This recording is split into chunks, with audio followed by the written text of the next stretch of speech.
is an integrated approach to bring quality and consistency to you. The process begins by investing in research and seed development to create the Pulse varieties with the characteristics you need in your market. Our growers are the best in the world, and they take pride in providing the safest and healthiest dry peas, lentils, and chickpeas. American Pulse farmers are wonderful. They're trying to do their best for the pulse industry, and they're willing to invest in the research and extension that's needed to get them the information that they want. In addition to our research efforts, our environments in the Pacific Northwest, Northern Plains, and emerging production areas have a unique climate that produces very high quality year after year. Farming isn't always fun, and it's not always glamorous, and it's not always glorious, but I will tell you that the American farmer does everything they possibly can to make a product that we're proud to send overseas, we're proud to put in a bag that's got the USA stamped all over it. The U.S. pulse industry has invested millions of dollars in pulse processing facilities. The whole system is focused on quality control. The U.S. uses a unique quality control system in partnership with the U.S. government, the Federal Grain Inspection Service, that provides third-party verification of the quality and integrity of each lot. We can trace the product back to the field.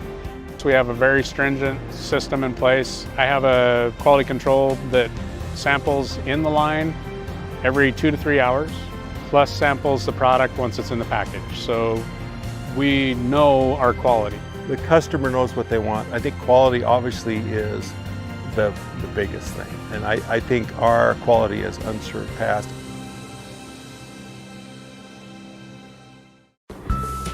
สมาคมวิทยาศาสตร์และเทคโนโลยีทางอาหารแห่งประเทศไทยหรือ FOSTAT เป็นองค์กรไม่แสวงหากำไรที่ก่อตั้งขึ้นในปี 2519 จากการรวมกลุ่มกันของอาจารย์นักวิชาการและผู้ประกอบการที่มีความสนใจในด้านวิทยาศาสตร์และเทคโนโลยีทางอาหารซึ่งเล็งเห็นถึงความสำคัญของการพัฒนาองค์ความรู้ทางวิชาการในด้านนี้จึงได้ก่อตั้งสมาคมขึ้นโดยมีจุดประสงค์เพื่อทำหน้าที่ในการประสานความร่วมมือระหว่างภาครัฐภาคการผลิตสมาคมและสถาบันการศึกษาทั้งในและต่างประเทศส่งเสริมให้มีการแลกเปลี่ยนความรู้ข่าวสารข้อมูลทางวิชาการเพื่อให้เกิดการพัฒนาวิทยาศาสตร์และเทคโนโลยีทางอาหารของประเทศไทยตลอดจนการพัฒนาบุคลากรที่จะช่วยสนับสนุนอุตสาหกรรมอาหารอย่างต่อเนื่องและยั่งยืนบริการต่างๆของ FOSTAT นั้นสามารถแบ่งออกเป็นด้านต่างๆได้ดังนี้บริการจัดฝึกอบรมหรือเทรนนิ่ง FOSTAT ให้บริการในด้านการฝึกอบรมในรูปแบบต่างๆเพื่อส่งเสริมและสร้างองค์ความรู้ให้กับผู้ประกอบการอาจารย์นิสิตนักศึกษาและผู้ที่สนใจโดยมีการอบรมทั้งในรูปแบบของ Public Training, Roadshow, Food Safety Forum, FOSTAT FDA Training ที่จัดร่วมกับทาง อย.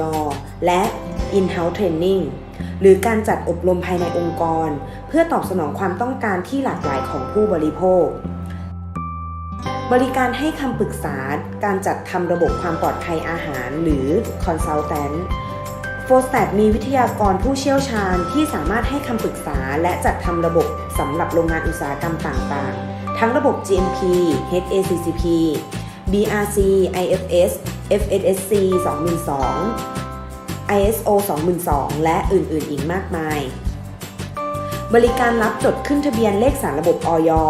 ทั้งในส่วนของการยื่นขอสถานที่ผลิตอาหารและขออนุญาตผลิตภัณฑ์อาหารโดยทีมที่ปรึกษาผู้เชี่ยวชาญบริการสอบขึ้นทะเบียนนักวิทยาศาสตร์ด้านอาหารสำหรับอุตสาหกรรมอาหาร Certified Food Professional หรือ CFOP เป็นการส่งเสริมการเพิ่มขีดความสามารถของบุคลากรในภาคอุตสาหกรรมอาหารเพื่อให้กระบวนการผลิตอาหารได้รับการดูแลอย่างเหมาะสมจากนักวิทยาศาสตร์อาหารในด้านคุณภาพมาตรฐานและความปลอดภัยของอาหารเพื่อสร้างความเชื่อมั่นแก่ผู้ที่เกี่ยวข้องกิจกรรม Food Innovation and Regulation Network หรือ FIRN เป็นโครงการที่เกิดขึ้นจากความร่วมมือของ FOSTAT อย.เพื่อเป็นศูนย์การถ่ายทอดอบรมความรู้ด้านนวัตกรรมอาหารเพื่อสุขภาพ การขออนุญาตกล่าวอ้างทางสุขภาพรวมถึงสื่อสารข้อมูลเกี่ยวกับหลักเกณฑ์การขออนุญาตอาหารและเป็นศูนย์กลางเครือข่ายนักวิจัยผู้เชี่ยวชาญและผู้ประกอบการผลิตภัณฑ์ Functional Food ของประเทศไทยกิจกรรมประจำปี Annual Events นอกเหนือจากการให้บริการด้านต่างๆแล้ว FOSTAT ยังมีกิจกรรมประจำปีที่ดำเนินการมาอย่างต่อเนื่องและยาวนานอันประกอบด้วย International Conference กิจกรรมการประชุมวิชาการระดับนานาชาติที่รู้จักกันในชื่อ Food Innovation Asia Conference และ Food Ingredient Asia Conference ที่มุ่งเน้นการให้นวัตกรรมความรู้แก่ผู้เข้าร่วมสัมมนาทั้งในประเทศและต่างประเทศร่วมกับกิจกรรมการประกวดผลงานของนักศึกษาในระดับปริญญาตรีด้านวิทยาศาสตร์การอาหาร FOSTAT Nestlé Quiz Bowl กิจกรรมการแข่งขันตอบปัญหาวิชาการด้านวิทยาศาสตร์เทคโนโลยีทางอาหารเพื่อส่งเสริมการพัฒนาบุคลากรด้านวิทยาศาสตร์การอาหาร Food Innovation Contest กิจกรรมแข่งขันการคิดค้นผลิตภัณฑ์อาหารที่มีความเป็นนวัตกรรมของนักศึกษาระดับปริญญาตรีด้านวิทยาศาสตร์การอาหารให้มีเวทีในการแสดงออกซึ่งความรู้ความสามารถทางวิชาการเพื่อเสริมสร้างความรู้และทักษะทางวิชาการส่งเสริมการพัฒนาบุคลากรให้อุตสาหกรรมอาหารเพื่อความยั่งยืนตลอดระยะเวลากว่า 40 ปี FOSTAT เดินหน้าทำงานอย่างต่อเนื่องเพื่อพัฒนาบุคลากรตลอดจนวงการอุตสาหกรรมอาหารให้เติบโตอย่างต่อเนื่องและยั่งยืนเพื่อที่จะเป็นองค์กรผู้นำในการสร้างเสริมวิชาชีพและเทคโนโลยีทางอาหารเพื่อการพัฒนาอุตสาหกรรมอาหารอย่างยั่งยืน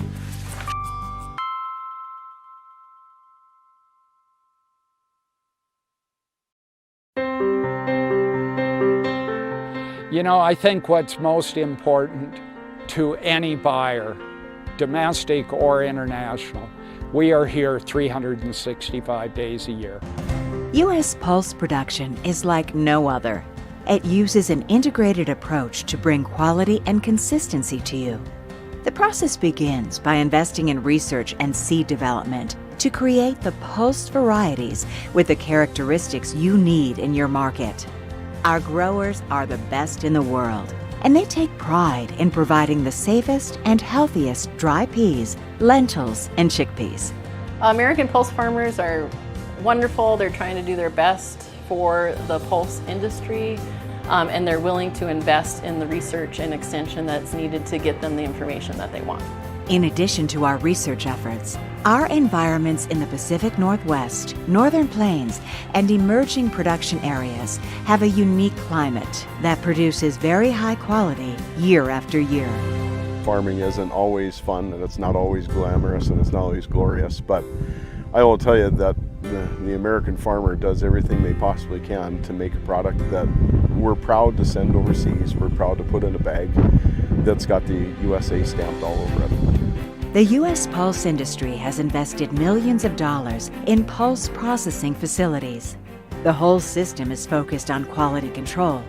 The U.S. uses a unique quality control system in partnership with the U.S. government, the Federal Grain Inspection Service, that provides third-party verification of the quality and integrity of each lot. We can trace the product back to the field.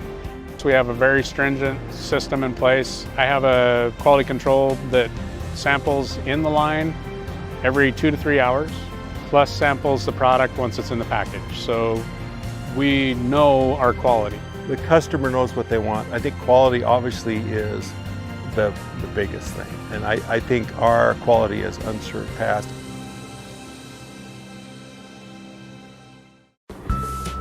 สมาคมวิทยาศาสตร์และเทคโนโลยีทางอาหารแห่งประเทศไทยหรือ FOSTAT เป็นองค์กรไม่แสวงหากำไรที่ก่อตั้งขึ้นในปี 2519 จากการรวมกลุ่มกันของอาจารย์นักวิชาการและผู้ประกอบการที่มีความสนใจในด้านวิทยาศาสตร์และเทคโนโลยีทางอาหารซึ่งเล็งเห็นถึงความสำคัญของการพัฒนาองค์ความรู้ทางวิชาการในด้านนี้จึงได้ก่อตั้งสมาคมขึ้นโดยมีจุดประสงค์เพื่อทำหน้าที่ในการประสานความร่วมมือระหว่างภาครัฐภาคการผลิตสมาคมและสถาบันการศึกษาท ทั้งในและต่างประเทศส่งเสริมให้มีการแลกเปลี่ยนความรู้ข่าวสารข้อมูลทางวิชาการเพื่อให้เกิดการพัฒนาวิทยาศาสตร์และเทคโนโลยีทางอาหารของประเทศไทยตลอดจนการพัฒนาบุคลากรที่จะช่วยสนับสนุนอุตสาหกรรมอาหารอย่างต่อเนื่องและยั่งยืนบริการต่างๆของ FOSTAT นั้นสามารถแบ่งออกเป็นด้านต่างๆได้ดังนี้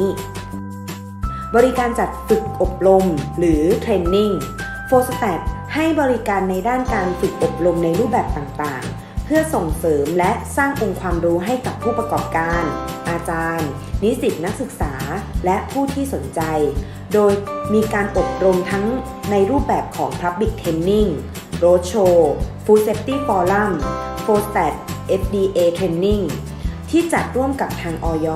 และ In-house Training หรือการจัดอบรมภายในองค์กรเพื่อตอบสนองความต้องการที่หลากหลายของผู้บริโภคบริการให้คำปรึกษาการจัดทำระบบความปลอดภัยอาหารหรือ Consultant FOSTAT มีวิทยากรผู้เชี่ยวชาญที่สามารถให้คำปรึกษาและจัดทำระบบสำหรับโรงงานอุตสาหกรรมต่างๆทั้งระบบ GMP HACCP BRC IFS FSSC 2002 ISO 2002 และอื่นๆอีกมากมายบริการรับจดขึ้นทะเบียนเลขสารระบบอย.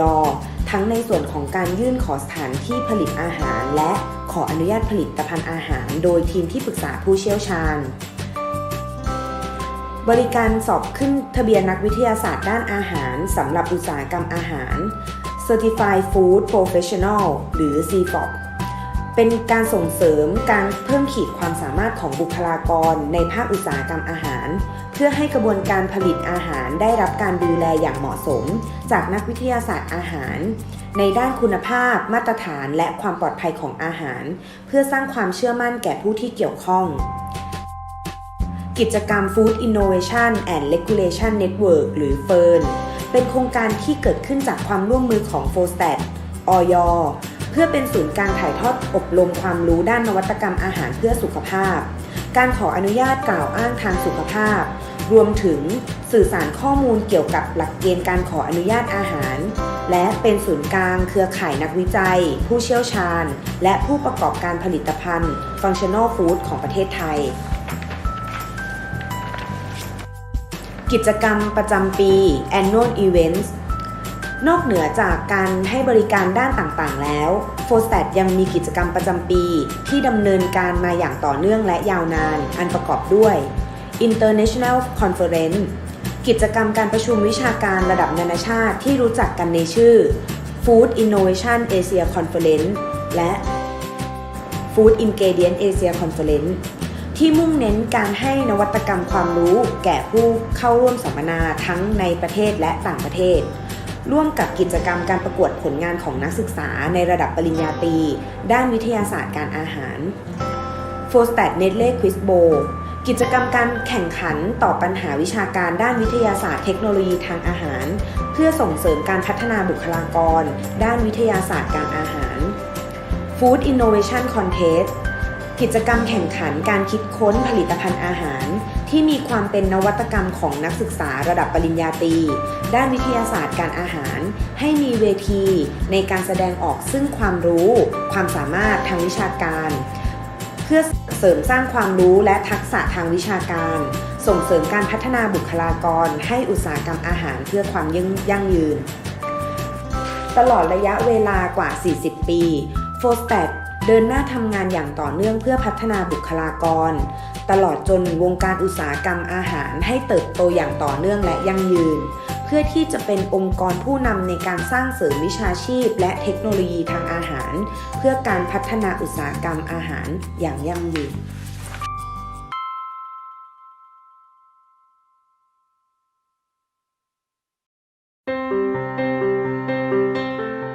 You know, I think what's most important to any buyer, domestic or international, we are here 365 days a year. U.S. Pulse production is like no other. It uses an integrated approach to bring quality and consistency to you. The process begins by investing in research and seed development to create the Pulse varieties with the characteristics you need in your market.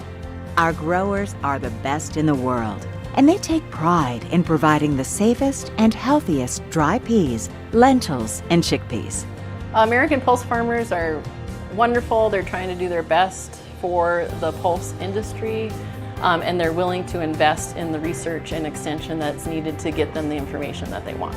In addition to our research efforts, our environments in the Pacific Northwest, Northern Plains, and emerging production areas have a unique climate that produces very high quality year after year. Farming isn't always fun, and it's not always glamorous, and it's not always glorious, but I will tell you that the American farmer does everything they possibly can to make a product that we're proud to send overseas, we're proud to put in a bag that's got the USA stamped all over it.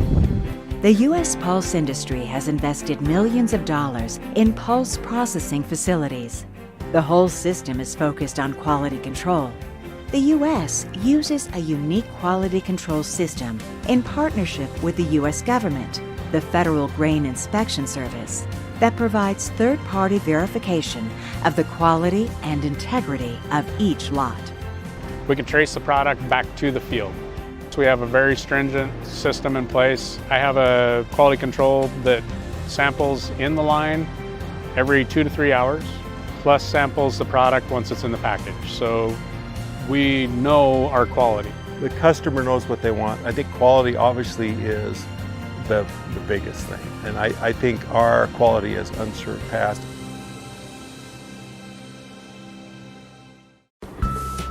สมาคมวิทยาศาสตร์และเทคโนโลยีทางอาหารแห่งประเทศไทยหรือ FOSTAT เป็นองค์กรไม่แสวงหากำไรที่ก่อตั้งขึ้นในปี 2519 จากการรวมกลุ่มกันของอาจารย์นักวิชาการและผู้ประกอบการที่มีความสนใจในด้านวิทยาศาสตร์และเทคโนโลยีทางอาหารซึ่งเล็งเห็นถึงความสำคัญของการพัฒนาองค์ความรู้ทางวิชาการในด้านนี้จึงได้ก่อตั้งสมาคมขึ้นโดยมีจุดประสงค์เพื่อทำหน้าที่ในการประสานความร่วมมือระหว่างภาครัฐภาคการผลิตสมาคมและสถาบันการศึกษาทั้งในและต่างประเทศส่งเสริมให้มีการแลกเปลี่ยนความรู้ข่าวสารข้อมูลทางวิชาการเพื่อให้เกิดการพัฒนาวิทยาศาสตร์และเทคโนโลยีทางอาหารของประเทศไทยตลอดจนการพัฒนาบุคลากรที่จะช่วยสนับสนุนอุตสาหกรรมอาหารอย่างต่อเนื่องและยั่งยืนบริการต่างๆของ FOSTAT นั้นสามารถแบ่งออกเป็นด้านต่างๆได้ดังนี้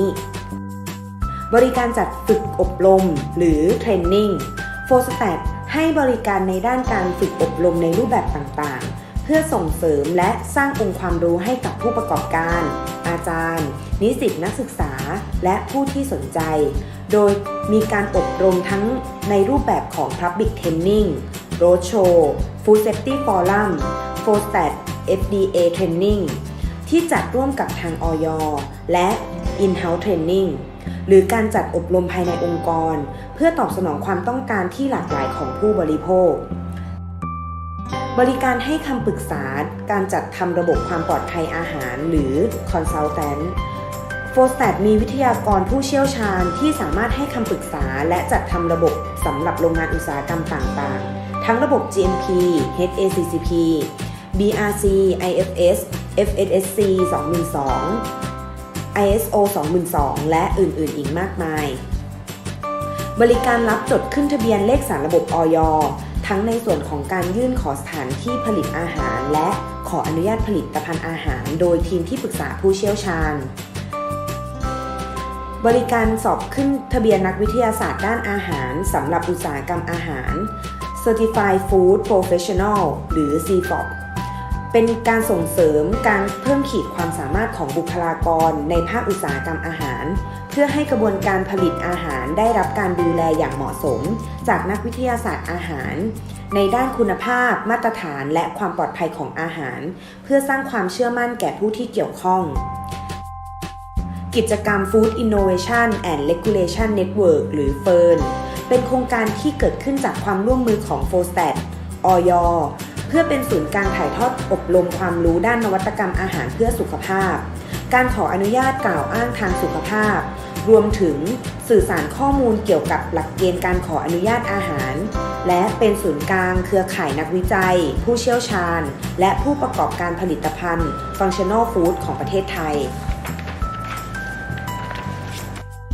กิจกรรมประจำปี Annual Events นอกเหนือจากการให้บริการด้านต่างๆแล้ว FOSTAT ยังมีกิจกรรมประจำปีที่ดำเนินการมาอย่างต่อเนื่องและยาวนานอันประกอบด้วย International Conference กิจกรรมการประชุมวิชาการระดับนานาชาติที่รู้จักกันในชื่อ Food Innovation Asia Conference และ Food Ingredient Asia Conference ที่มุ่งเน้นการให้นวัตกรรมความรู้แก่ผู้เข้าร่วมสัมมนาทั้งในประเทศและต่างประเทศร่วมกับกิจกรรมการประกวดผลงานของนักศึกษาในระดับปริญญาตรีด้านวิทยาศาสตร์การอาหาร FOSTAT Nestle Quiz Bowl กิจกรรมการแข่งขันตอบปัญหาวิชาการด้านวิทยาศาสตร์เทคโนโลยีทางอาหารเพื่อส่งเสริมการพัฒนาบุคลากรด้านวิทยาศาสตร์การอาหาร Food Innovation Contest กิจกรรมแข่งขันการคิดค้นผลิตภัณฑ์อาหารที่มีความเป็นนวัตกรรมของนักศึกษา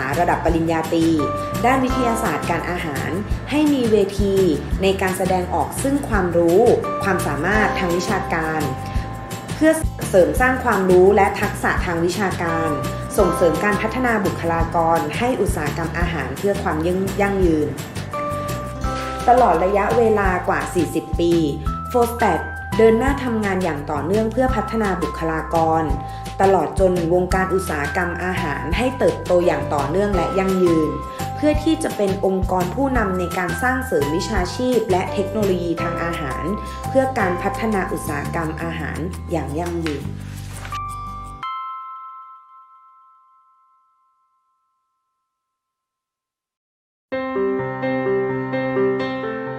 You know, I think what's most important to any buyer, domestic or international, we are here 365 days a year. U.S. Pulse production is like no other. It uses an integrated approach to bring quality and consistency to you. The process begins by investing in research and seed development to create the Pulse varieties with the characteristics you need in your market. Our growers are the best in the world, and they take pride in providing the safest and healthiest dry peas, lentils, and chickpeas. American Pulse farmers are wonderful. They're trying to do their best for the pulse industry, and they're willing to invest in the research and extension that's needed to get them the information that they want. In addition to our research efforts, our environments in the Pacific Northwest, Northern Plains, and emerging production areas have a unique climate that produces very high quality year after year. Farming isn't always fun, and it's not always glamorous, and it's not always glorious, but I will tell you that the American farmer does everything they possibly can to make a product that we're proud to send overseas, we're proud to put in a bag that's got the USA stamped all over it. The U.S. pulse industry has invested millions of dollars in pulse processing facilities. The whole system is focused on quality control. The U.S. uses a unique quality control system in partnership with the U.S. government, the Federal Grain Inspection Service, that provides third-party verification of the quality and integrity of each lot. We can trace the product back to the field. So we have a very stringent system in place. I have a quality control that samples in the line every 2 to 3 hours, plus samples the product once it's in the package. So we know our quality. The customer knows what they want. I think quality obviously is the biggest thing. And I think our quality is unsurpassed.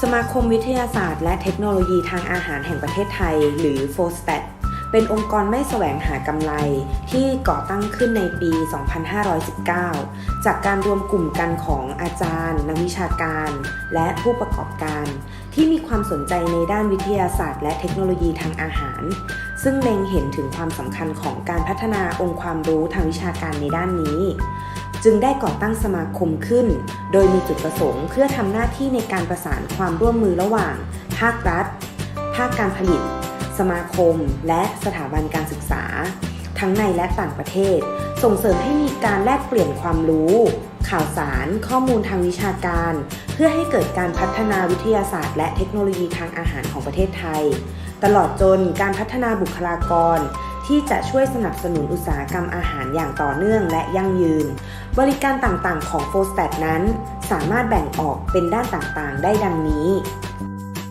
บริการจัดฝึกอบรมหรือเทรนนิ่ง Forstat ให้บริการในด้านการฝึกอบรมในรูปแบบต่างๆเพื่อส่งเสริมและสร้างองค์ความรู้ให้กับผู้ประกอบการอาจารย์นิสิตนักศึกษาและผู้ที่สนใจโดยมีการอบรมทั้งในรูปแบบของ Public Training Roadshow Food Safety Forum Forstat FDA Training ที่จัดร่วมกับทางอย.และ In-house Training หรือการจัดอบรมภายในองค์กรเพื่อตอบสนองความต้องการที่หลากหลายของผู้บริโภคบริการให้คำปรึกษาการจัดทำระบบความปลอดภัยอาหารหรือ Consultant Forstat มีวิทยากรผู้เชี่ยวชาญที่สามารถให้คำปรึกษาและจัดทำระบบสำหรับโรงงานอุตสาหกรรมต่างๆทั้งระบบ GMP HACCP BRC IFS FSSC 2002 ISO 2002 และอื่นๆอีกมากมายบริการรับจดขึ้นทะเบียนเลขสารระบบอย.ทั้งในส่วนของการยื่นขอสถานที่ผลิตอาหารและขออนุญาตผลิตภัณฑ์อาหารโดยทีมที่ปรึกษาผู้เชี่ยวชาญบริการสอบขึ้นทะเบียนนักวิทยาศาสตร์ด้านอาหารสำหรับอุตสาหกรรมอาหาร Certified Food Professional หรือ CFOP เป็นการส่งเสริมการเพิ่มขีดความสามารถของบุคลากรในภาคอุตสาหกรรมอาหารเพื่อให้กระบวนการผลิตอาหารได้รับการดูแลอย่างเหมาะสมจากนักวิทยาศาสตร์อาหารในด้านคุณภาพมาตรฐานและความปลอดภัยของอาหารเพื่อสร้างความเชื่อมั่นแก่ผู้ที่เกี่ยวข้องกิจกรรม Food Innovation and Regulation Network หรือ FIRN เป็นโครงการที่เกิดขึ้นจากความร่วมมือของ Forstat อย.เพื่อเป็นศูนย์การถ่ายทอดอบรมความรู้ด้านนวัตกรรมอาหารเพื่อสุขภาพการขออนุญาตกล่าวอ้างทางสุขภาพรวมถึงสื่อสารข้อมูลเกี่ยวกับหลักเกณฑ์การขออนุญาตอาหารและเป็นศูนย์กลางเครือข่ายนักวิจัยผู้เชี่ยวชาญและผู้ประกอบการผลิตภัณฑ์ Functional Food ของประเทศไทยกิจกรรมประจำปี Annual Events นอกเหนือจากการให้บริการด้านต่างๆแล้ว Forstat ยังมีกิจกรรมประจำปีที่ดำเนินการมาอย่างต่อเนื่องและยาวนานอันประกอบด้วย International Conference กิจกรรมการประชุมวิชาการระดับนานาชาติที่รู้จักกันในชื่อ Food Innovation Asia Conference และ Food Ingredient Asia Conference ที่มุ่งเน้นการให้นวัตกรรมความรู้แก่ผู้เข้าร่วมสัมมนาทั้งในประเทศและต่างประเทศร่วมกับกิจกรรมการประกวดผลงานของนักศึกษาในระดับปริญญาตรีด้านวิทยาศาสตร์การอาหาร Forstat Nestle Quiz Bowl กิจกรรมการแข่งขันตอบปัญหาวิชาการด้านวิทยาศาสตร์เทคโนโลยีทางอาหารเพื่อส่งเสริมการพัฒนาบุคลากรด้านวิทยาศาสตร์การอาหาร Food Innovation Contest กิจกรรมแข่งขันการคิดค้นผลิตภัณฑ์อาหารที่มีความเป็นนวัตกรรมของนักศึกษาระดับปริญญาตรี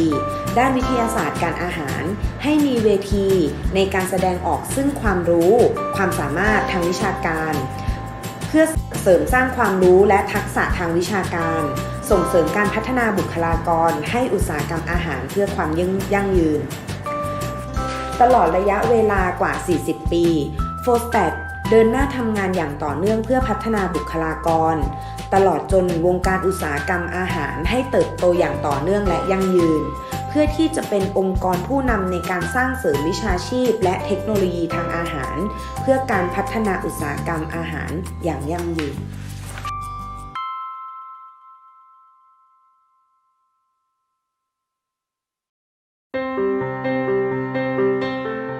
You know, I think what's most important to any buyer, domestic or international, we are here 365 days a year. U.S. Pulse production is like no other. It uses an integrated approach to bring quality and consistency to you. The process begins by investing in research and seed development to create the Pulse varieties with the characteristics you need in your market. Our growers are the best in the world, and they take pride in providing the safest and healthiest dry peas, lentils, and chickpeas. American Pulse farmers are wonderful. They're trying to do their best for the pulse industry. and they're willing to invest in the research and extension that's needed to get them the information that they want. In addition to our research efforts, our environments in the Pacific Northwest, Northern Plains, and emerging production areas have a unique climate that produces very high quality year after year. Farming isn't always fun, and it's not always glamorous, and it's not always glorious, but I will tell you that the American farmer does everything they possibly can to make a product that we're proud to send overseas. We're proud to put in a bag that's got the USA stamped all over it. The U.S. pulse industry has invested millions of dollars in pulse processing facilities. The whole system is focused on quality control. The U.S. uses a unique quality control system in partnership with the U.S. government, the Federal Grain Inspection Service, that provides third-party verification of the quality and integrity of each lot. We can trace the product back to the field. So we have a very stringent system in place. I have a quality control that samples in the line every 2 to 3 hours, plus samples the product once it's in the package. So we know our quality. The customer knows what they want. I think quality obviously is the biggest thing. And I think our quality is unsurpassed.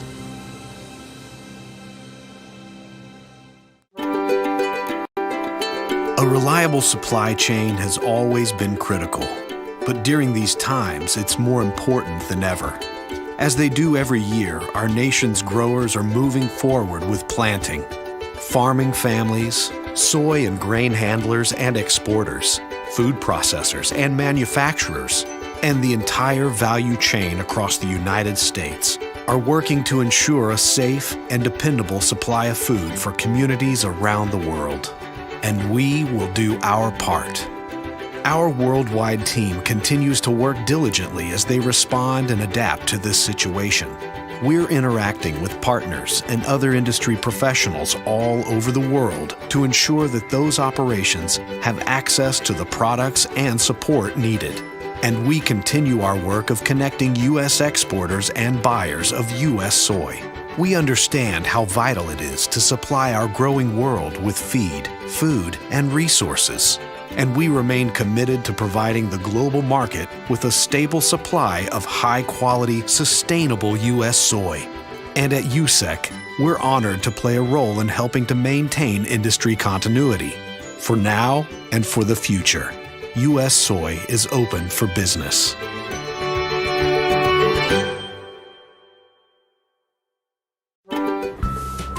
สมาคมวิทยาศาสตร์และเทคโนโลยีทางอาหารแห่งประเทศไทยหรือ FOSTAT เป็นองค์กรไม่แสวงหากำไรที่ก่อตั้งขึ้นในปี 2519 จากการรวมกลุ่มกันของอาจารย์นักวิชาการและผู้ประกอบการที่มีความสนใจในด้านวิทยาศาสตร์และเทคโนโลยีทางอาหารซึ่งเล็งเห็นถึงความสำคัญของการพัฒนาองค์ความรู้ทางวิชาการในด้านนี้จึงได้ก่อตั้งสมาคมขึ้นโดยมีจุดประสงค์เพื่อทำหน้าที่ในการประสานความร่วมมือระหว่างภาครัฐภาคการผลิตสมาคมและสถาบันการศึกษาทั้งในและต่างประเทศส่งเสริมให้มีการแลกเปลี่ยนความรู้ข่าวสารข้อมูลทางวิชาการเพื่อให้เกิดการพัฒนาวิทยาศาสตร์และเทคโนโลยีทางอาหารของประเทศไทยตลอดจนการพัฒนาบุคลากรที่จะช่วยสนับสนุนอุตสาหกรรมอาหารอย่างต่อเนื่องและยั่งยืนบริการต่างๆของ FOSTAT นั้นสามารถแบ่งออกเป็นด้านต่างๆได้ดังนี้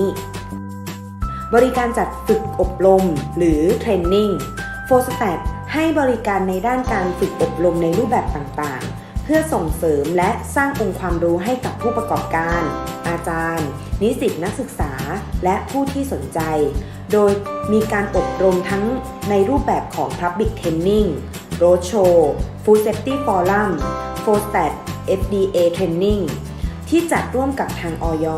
และ In-house Training หรือการจัดอบรมภายในองค์กรเพื่อตอบสนองความต้องการที่หลากหลายของผู้บริโภคบริการให้คำปรึกษาการจัดทำระบบความปลอดภัยอาหารหรือ Consultant FOSTAT มีวิทยากรผู้เชี่ยวชาญที่สามารถให้คำปรึกษาและจัดทำระบบสำหรับโรงงานอุตสาหกรรมต่างๆทั้งระบบ GMP, HACCP, BRC, IFS, FSSC 2002, ISO 2002 และอื่นๆอีกมากมาย บริการรับจดขึ้นทะเบียนเลขสารระบบอย.ทั้งในส่วนของการยื่นขอสถานที่ผลิตอาหารและขออนุญาตผลิตภัณฑ์อาหารโดยทีมที่ปรึกษาผู้เชี่ยวชาญบริการสอบขึ้นทะเบียนนักวิทยาศาสตร์ด้านอาหารสำหรับอุตสาหกรรมอาหาร Certified Food Professional หรือ CFOP เป็นการส่งเสริมการเพิ่มขีดความสามารถของบุคลากรในภาคอุตสาหกรรมอาหารเพื่อให้กระบวนการผลิตอาหารได้รับการดูแลอย่างเหมาะสมจากนักวิทยาศาสตร์อาหารในด้านคุณภาพมาตรฐานและความปลอดภัยของอาหารเพื่อสร้างความเชื่อมั่นแก่ผู้ที่เกี่ยวข้องกิจกรรม Food Innovation and Regulation Network หรือ FIRN เป็นโครงการที่เกิดขึ้นจากความร่วมมือของ FOSTAT อย.เพื่อเป็นศูนย์การถ่ายทอดอบรมความรู้ด้านนวัตกรรมอาหารเพื่อสุขภาพการขออนุญาตกล่าวอ้างทางสุขภาพรวมถึงสื่อสารข้อมูลเกี่ยวกับหลักเกณฑ์การขออนุญาตอาหารและเป็นศูนย์กลางเครือข่ายนักวิจัยผู้เชี่ยวชาญและผู้ประกอบการผลิตภัณฑ์ Functional Food ของประเทศไทย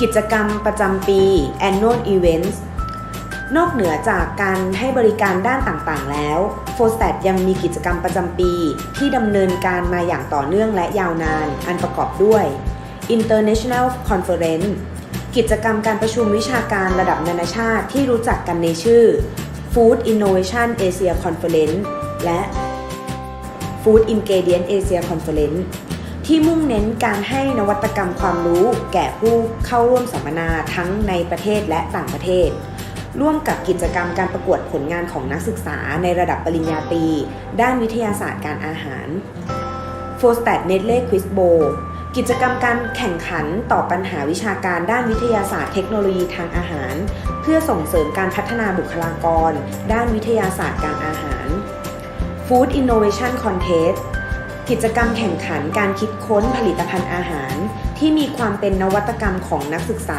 ระดับปริญญาตรีด้านวิทยาศาสตร์การอาหารให้มีเวทีในการแสดงออกซึ่งความรู้ความสามารถทางวิชาการเพื่อเสริมสร้างความรู้และทักษะทางวิชาการส่งเสริมการพัฒนาบุคลากรให้อุตสาหกรรมอาหารเพื่อความยั่งยืนตลอดระยะเวลากว่า 40 ปี FOSTAT เดินหน้าทำงานอย่างต่อเนื่องเพื่อพัฒนาบุคลากรตลอดจนวงการอุตสาหกรรมอาหารให้เติบโตอย่างต่อเนื่องและยั่งยืนเพื่อที่จะเป็นองค์กรผู้นำในการสร้างเสริมวิชาชีพและเทคโนโลยีทางอาหารเพื่อการพัฒนาอุตสาหกรรมอาหารอย่างยั่งยืน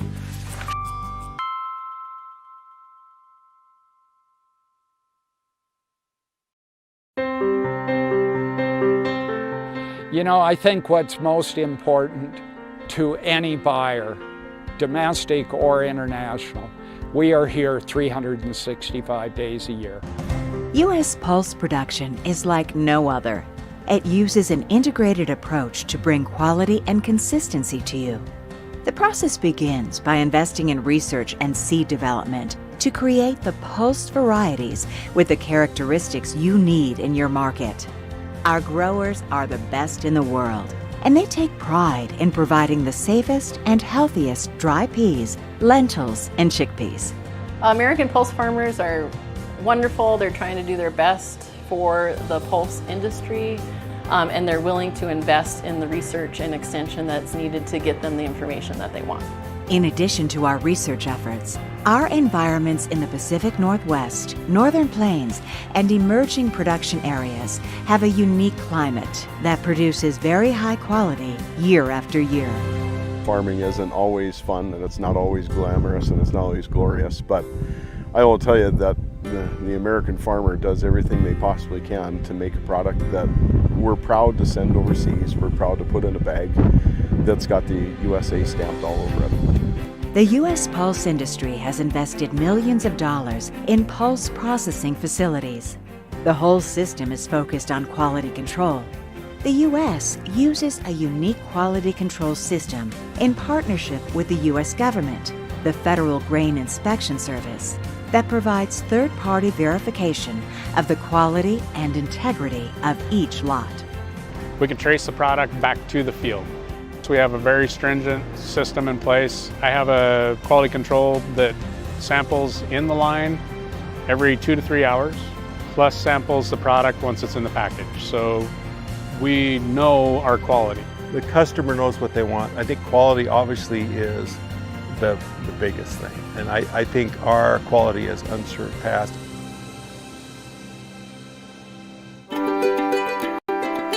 A reliable supply chain has always been critical, but during these times, it's more important than ever.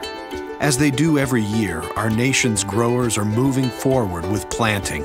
Farming families, soy and grain handlers and exporters, food processors and manufacturers, and the entire value chain across the United States are working to ensure a safe and dependable supply of food for communities around the world. And we will do our part. Our worldwide team continues to work diligently as they respond and adapt to this situation. We're interacting with partners and other industry professionals all over the world to ensure that those operations have access to the products and support needed.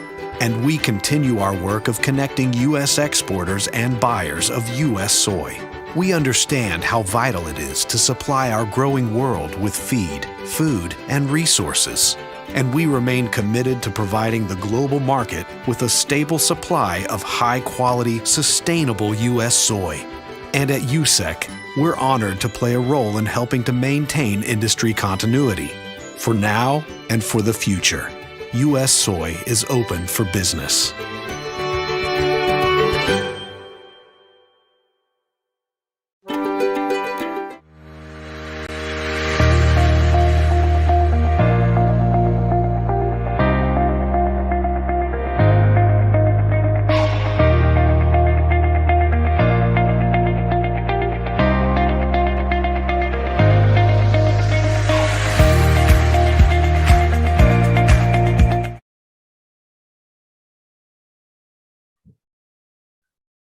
Good morning, distinguished speakers and our delegates.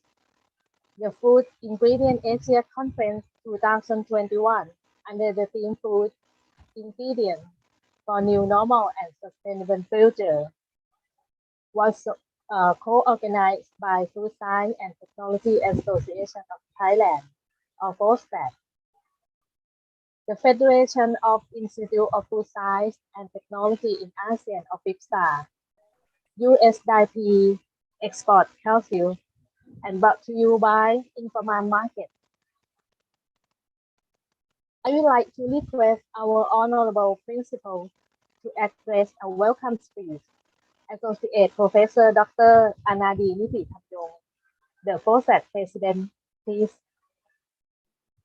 Good morning, ladies and gentlemen, and welcome to the last of our FI Asia 2021 webinars, which will be conducted in English.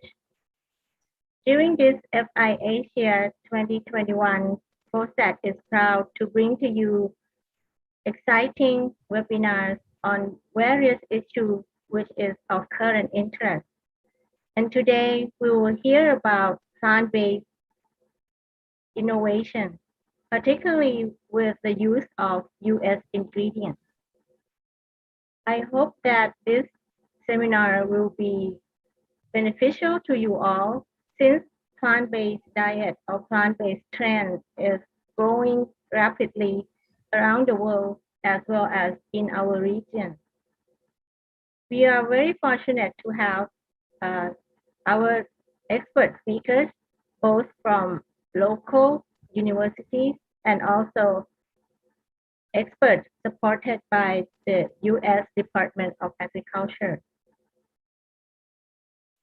The trend of plant-based is here to stay, I think. And we will be seeing this trend growing in the next few years as well.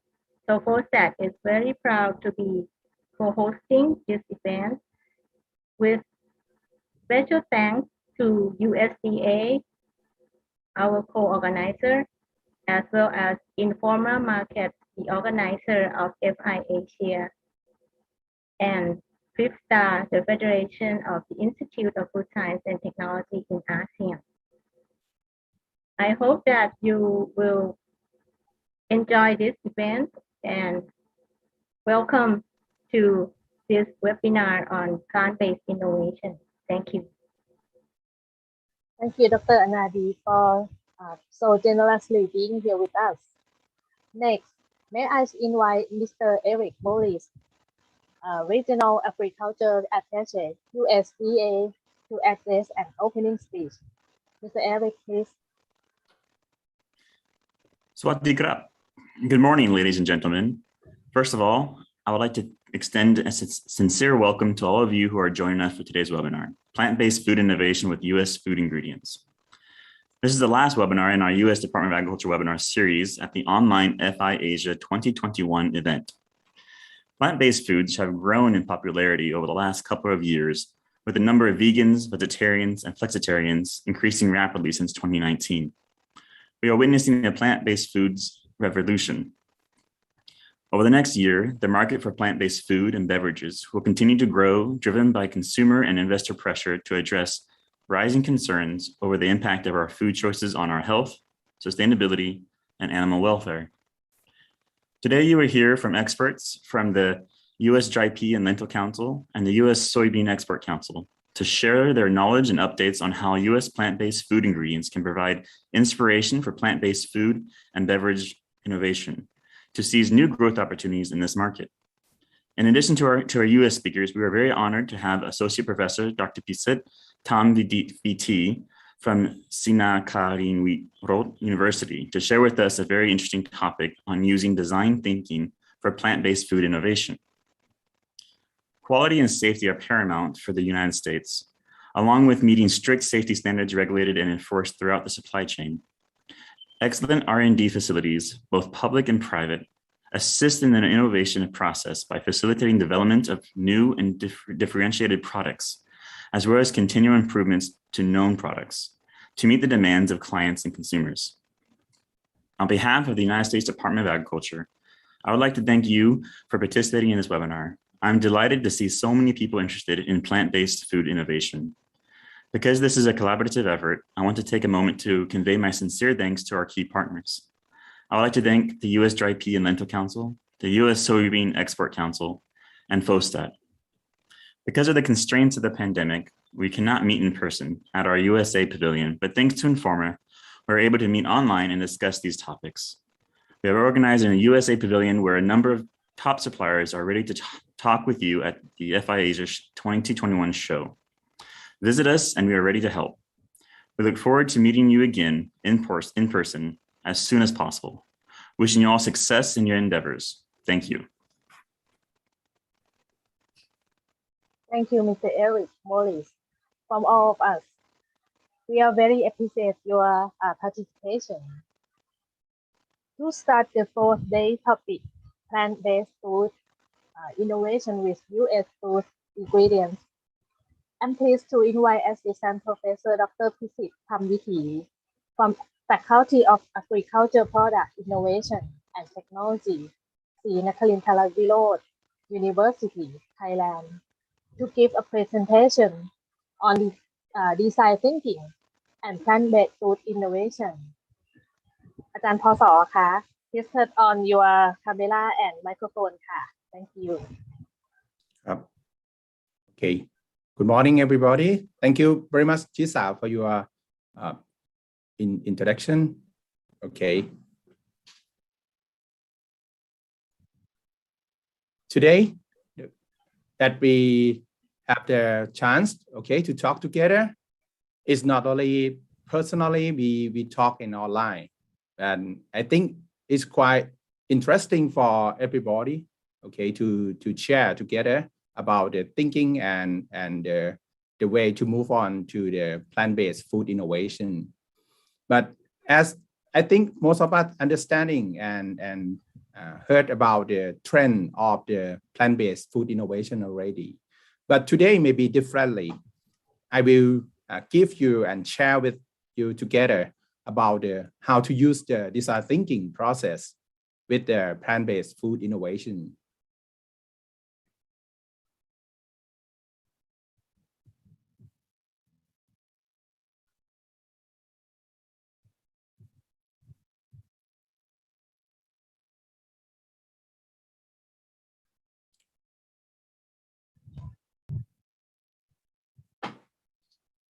Okay, let me start. Okay, from the slide, we will start with the content. So I will give you for introduction about the plant-based food innovation, and then we gonna talking about the key driving force.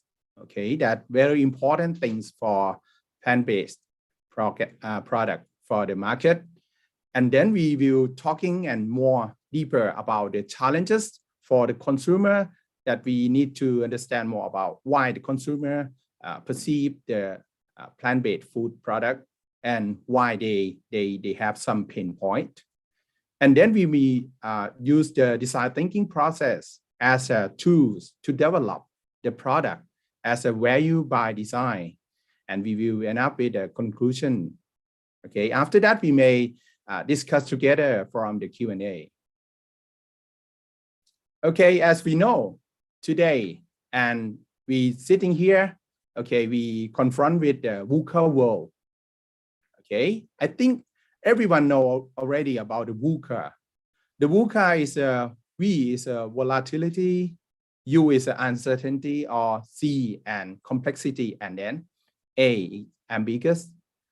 Most of VUCA is make us confusing and everything uncontrollable situation like COVID-19 right now.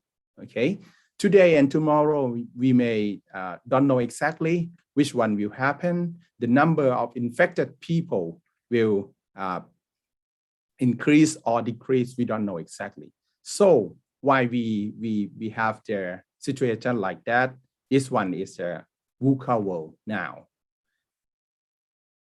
Okay, what the key driving factor? Okay, that we may understand more about what is a key driver for this market. Okay, from this slide, we show you about the consumer, okay, that may move to the plant-based diet. But we need to know the reason why the people of vegetarian or plant-based diet people who looking for. That the reason that they understand and they try to looking for like personally reason about their health is a firstly group of the factor that they try to focus on. Okay, this one is a research from Euromonitor. And then who is a consumer of us today? Okay, from the research, okay, from the survey, that most of people is about the age during 30 to 44 years old. It's mean like it's look like the generation Y is mostly consumer for this group of the product. So they have several kinds of the reason and try to understand and try to choose the product.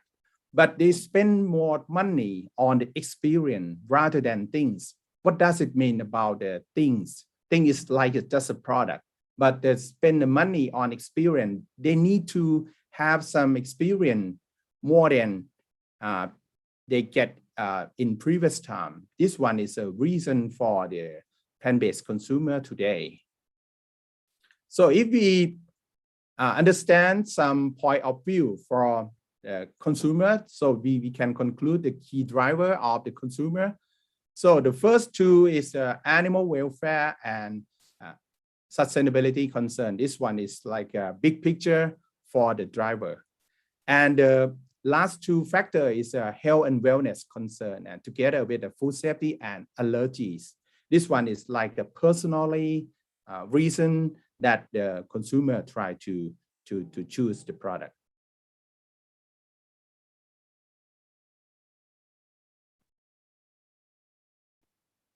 So we will talking next about what the challenges for the consumer.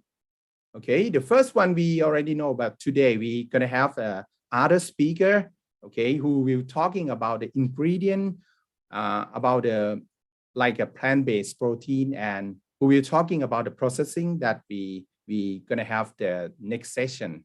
Okay, that from the input or the thing that we can put in the processing is, for example, like a legumes, okay, the fungal and the microprotein is a major ingredient to put in the processing.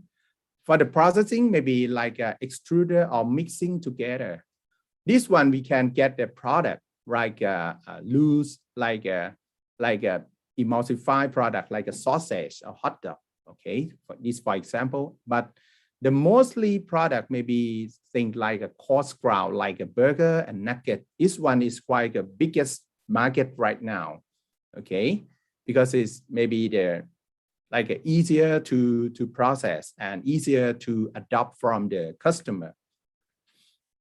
So we're gonna see the reason about why they need the protein. Okay, it's depend on the activity of the consumer. Okay, that they would like to have the more protein from their activity. For example, like the people who have the physically active or ideal health, they need more about the protein content per day and per kilogram of the body weight. Okay, this one is a reason for the human guy.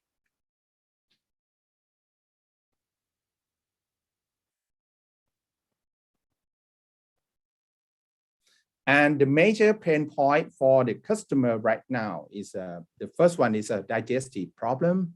Okay, because some people maybe have the systematic about the digestive, very hard to digest the bean and some legumes. Okay, this one is the first point.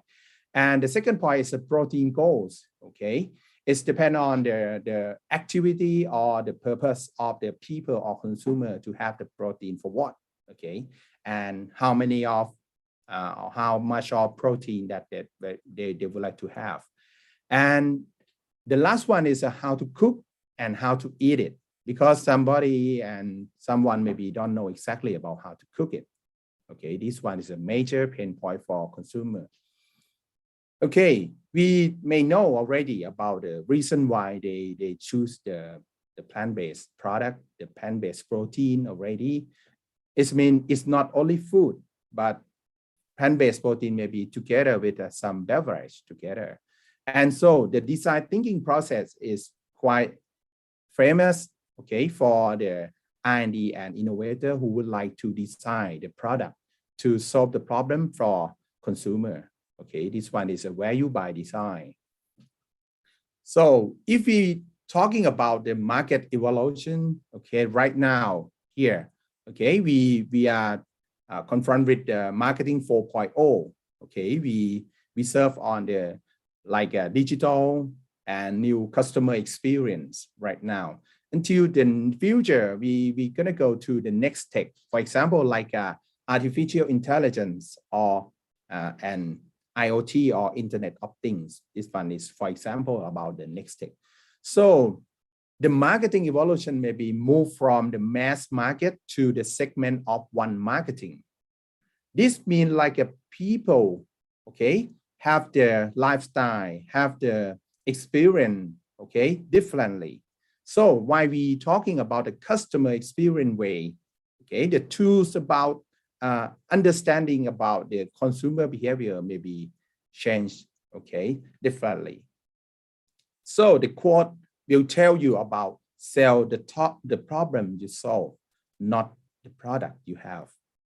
Okay, this quote is quite interesting. Why interesting? Because if you have all the product, maybe the people or consumer maybe don't buy your product. Why they don't buy your product? Because it's not the pain point of them. Okay, I will talk in detail. Okay, I will show you for some video clip about how to design the solution for the customer, maybe a short clip. Okay.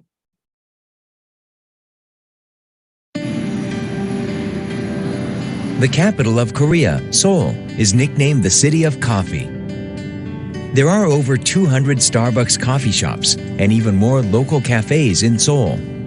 Even so, the coffee industry is still growing, and competition between cafes is becoming even more intense. Dunkin' Donuts, projects the image of a donut shop more so than a coffee shop. And as such, other places than Dunkin' most often come to mind when people are looking for a place to have coffee. Mission: encourage people to choose coffee at Dunkin' Donuts. The terrible traffic congestion in Seoul results in people commuting to work primarily via public transportation, on buses and subways. These people are busy, and so they stop by cafes on their way to work. How do we approach these people? Idea: release the aroma of coffee along with radio advertisements. After analyzing the Dunkin' Donuts jingle, we created a machine that releases a coffee aroma.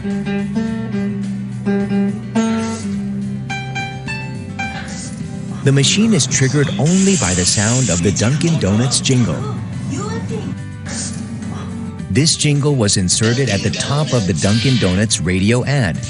When a Dunkin' Donuts ad plays on the radio, a coffee aroma is simultaneously released. Those who noticed the aroma while listening to the ad exhibited some surprised responses. Through positioning, when they exit at their bus stop, they see the Dunkin' Donuts shop in front. 오빠 것도 사왔어. 우와, 근데 어디 커피야? 향이 참 좋다. 바로 요 앞에 있는 던킨. 던킨 커피가 이번에 내리는 당신을 기다립니다. They are much more inclined to make their stop at Dunkin'. Results: more than 350,000 people experienced the ad during the campaign. Visitors increased 16%. Sales of Dunkin' Donuts located by bus stops increased 29%. The ideal result is that people are now starting to think of Dunkin' Donuts when they think of their morning coffee. Coffee and donuts. Dunkin' Donuts.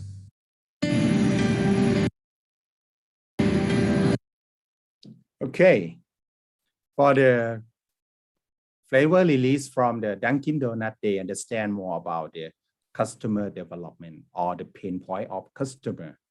This point is the first or initial step of the how to develop the innovation product or process or system. Okay, the desirable is the first thing that we need to understand deeper. Okay, by using the customer development or design thinking.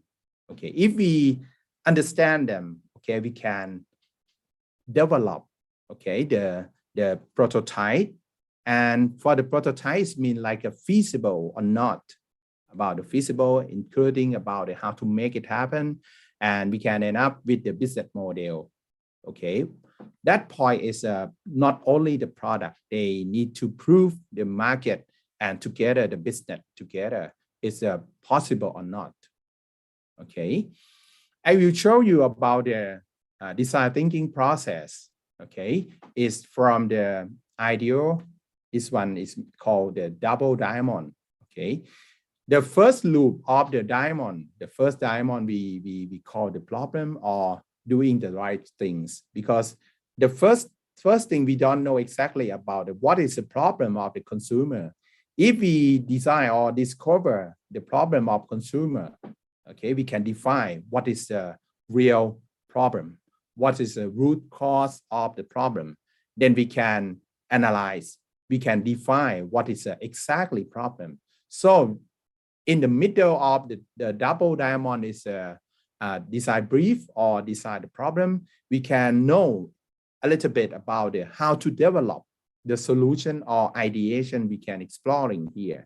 Okay, this one we can design the solution for the persona or user of us. Okay, and then we can implement or deliver to the customer at the end. This one that we can show you that design thinking is not only the linear process. If you start to understand more about the customer or persona of you can define the problem. If you can go to the ideate, if the ideate is okay, you can go to the prototype. Maybe somehow, maybe you can go back again. If the prototype is not work, okay, you can go back again to the ideation, okay. But if you test at the end, maybe the test, the validation maybe work, it's okay. If it's not work, you can go back again to the define the problem to clarify what is the exactly problem for the customer. If we focus experience of the customer, so the customer or persona is the very important step of us to understand more about who is your persona, who is your consumer, to understand more. So if you understand more about their profile, okay, you can understand about the lifestyle, the age, and occupation, and together together at all for your persona. For example, like a Helen, okay, Helen, she's 28 years old, okay, she's working like an executive assistant. For her pain point about the plant-based, okay, she have the problem about the digestive problem from some beans, and she don't know about how much of protein that she can take, okay, and her goals is eco-friendly and quality food, and together with a good health and wellness, okay. This is a reason and expectation of the Helen. So when we know already about the expectation or the customer job of the Helen, okay, we can design the eco-friendly and the quality food, okay. And for the pain point, okay, we understand about the expectation of the persona. This one is a pain point, and this one is a gain. Gain is mean the people would like to have more about your product. This one, the pain is like the problem that they confront with. Okay, so the pain point of the persona, she have a digestive problem from beans, and she don't know about how much of the proteins. Okay, we can solve the problem. We can design the solution for persona of us by using the protein isolate. Okay, that means the function about the easy for digestion. And the next one is specify the nutritional value for our customer. So we can design the product or service. Okay, it depends, because it depends on the reason why the people need to have. So after that, we can design the prototype. Okay, the prototype maybe need the customer expectation about the eco-friendly and together with their health. And the product attribute or the product feature maybe include the protein isolate. Okay, and specify the nutritional value for these consumer. Okay, so the process of design thinking, it may include think about the problem of the people, and together with the condition or the context of their lifestyle, and then test your idea, test your prototype. Okay, it's work or not, and after that you develop. If all of the steps should be okay, you can move forward to the next. Okay, and then work, wow, and value is mean you can testing your idea and your product and your prototype is a work or not. Work for what? Work for your customer. Wow is mean comparing with the other product, other solution that they have the existing product in the market already. Okay, and after that is the value. Is make the value for your customer or not. Okay, it mean if work, wow, and together value is looks good. Okay, for your consumer or your persona. So the design thinking process is you can drive to the designing and testing together. If you got only the designing, okay, it's mean like an invention only. But if you can prove, you can test, okay, it's work, wow, and together value is mean innovation together. So in the real market, you need to have the innovation. It's not only the invention, right? Okay, we can go to the next. So back again about the innovation process, we focus on the design thinking at the first step of the innovation process. It means customer development for desirable reason. Okay. For my conclusion, okay, first one is to love the problem, not the solutions. And the next one is focus more on the customer experience way. That I told you about the marketing evolution nowadays. The digitalization make the consumer move forward together. So the customer experience is a quite very important thing for now and the next. Okay, we will end up with Charles Darwin, not only the strongest and not the most intelligent, but the one that is adaptable to change. Adaptable to change. Okay, give you for some quote. Thank you very much for today. If you have any question, okay, or some information or discussion, maybe you can send me or my email.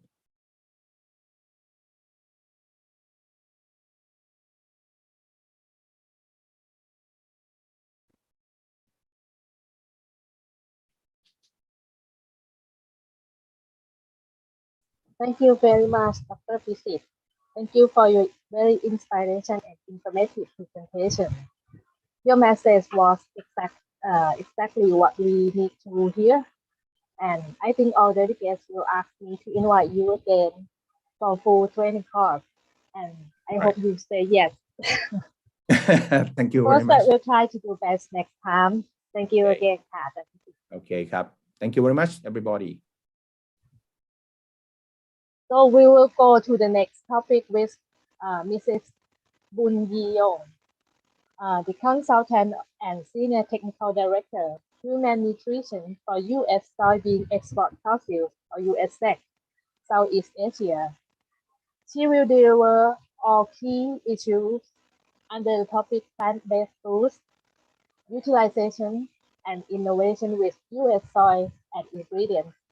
Please welcome Mr. Bun Yi.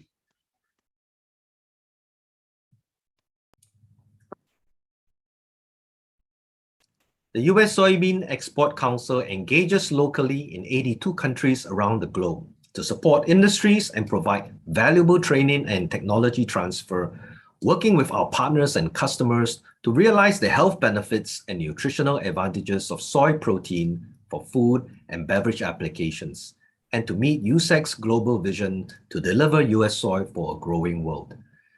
My name is Timothy Loh. I'm the Regional Director for the U.S. Soybean Export Council based in Singapore. The soy food industry is dynamic and constantly adapting and growing to meet changing tastes and trends. To keep growing, companies need to stay knowledgeable and well-informed of the latest in food science and production technology for soy-based foods, learn new and innovative methods for soy applications, and be aware of the research and studies on the benefits of soy for food users and how best to communicate this across to the consumers. We are proud to participate in Food Ingredients Asia and contribute to this event. On behalf of the U.S. soy industry and the U.S. Soybean Export Council, it is our pleasure to support FI Asia and the food and beverage industry as a whole in every way that we can. Thank you, and we wish everyone good health and well-being. Good day and Savadi. I'm Bun Yi Yong, the Senior Consultant and Technical Director for United States Soybean Export Council Southeast Asia region and for the Food Protein and Human Nutrition Program. I would like to thank USDA Thailand office and FOSTED for inviting me to this session on plant-based food innovation with U.S. food ingredients, and to have the opportunity to address the topic on plant-based food utilization and innovation with sustainable U.S. soy and soy ingredient at this year's Food Ingredient Asia conference. For today's session, I will briefly cover the following point, looking into the challenges of global food, population, and health, what's driving the protein and plant-based in food innovation, the technology accelerating the trends and development of the new plant-based products, also the role of soy food in Asian tradition versus the new plant-based trend, and finally, in how do we harness the sustainable US soy and soy ingredients to meet the SDG goal of 2030. And finally, I would reiterate that US soy can help bridge the quality nutrition and innovation gap for sustainable plant-based development. It has been reported that Asia alone will account for 5.3 billion population out of the 10 billion estimated globally by 2050. Aging and chronic diseases such as diabetes, obesity will put a great burden on our future food supply. This means 30 to 80% more protein food will be needed. World Bank recently reported that over 8 trillion will be spent on food by 2030, which is double the amount of US 4 trillion spent just 2 years ago. The start of the new decade brought unprecedented changes affecting the life, economy, trade, and social structure across the world. It has transformed the way we eat, shop, and think about the health. Much has been reported about the impact on food supply and also consumer behavior in driving structural changes in the food system. Emerging from the many new developments is the growth of plant and alternate protein space as a leading health and food trend. Advances in technology, biological as well as food sciences are making possible breakthrough in advancing and development of new agriculture and food. The realization of the impact of environment on sustainable food production and dietary pattern added to the urgency and innovation drive, and many of these new products are soy-based. As can be seen from this chart, the total capital investment into the plant-based market was around 3.1 billion in 2020, with Asia Pacific being the fastest growing region. And as you can see, there is a six-fold increase in terms of investment from 40 million in 2019 to 200 million being invested. So this is a very significant increase into the plant-based category. Among the different category of plant-based and alternate protein food and beverages, the plant-based milk, of which soy is a major component, is the most developed. And this is followed by the plant-based meat, which exploded into the scene in the past 5 years, taking the market by storm from 2018. The new plant-based egg is another market segment that is growing rapidly in Western countries. But if you look at one of the items in the chart, tofu and tempeh is also enjoying some renewed interest, and I think there is new innovation in this space as well. On the outlook, there are plenty of opportunities. I pick soy beverage as one of the easy entry to the plant-based. As we can see in some countries in this slide, commercial soy milk and its variants are still at very low base. And with better technology and marketing for our receptive consumers looking for varieties to fulfill their health and consumption needs. For the innovators, plant-based food products is at infancy. Thus, many young startups are joining the innovators, but investment and success is a bit more elusive. So for the Southeast Asia soy food and beverage market, we will need to look at where are the opportunities for growth and innovations. First of all, I will look into the current consumer trends, the key soy protein food in the region, both for the traditional as well as new development in the plant's protein space, and lastly, we should take a quick outlook where growth potential are. This slide gives a quick take on the current consumer trends and drivers.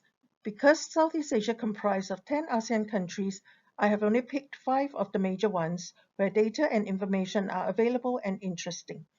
The data shows that the 7 key drivers, such as health, taste, safety, cost, convenience, and concerns on natural, clean label, sustainability, etc., are responsible for likely consumers' behavior over the past 1.5 years.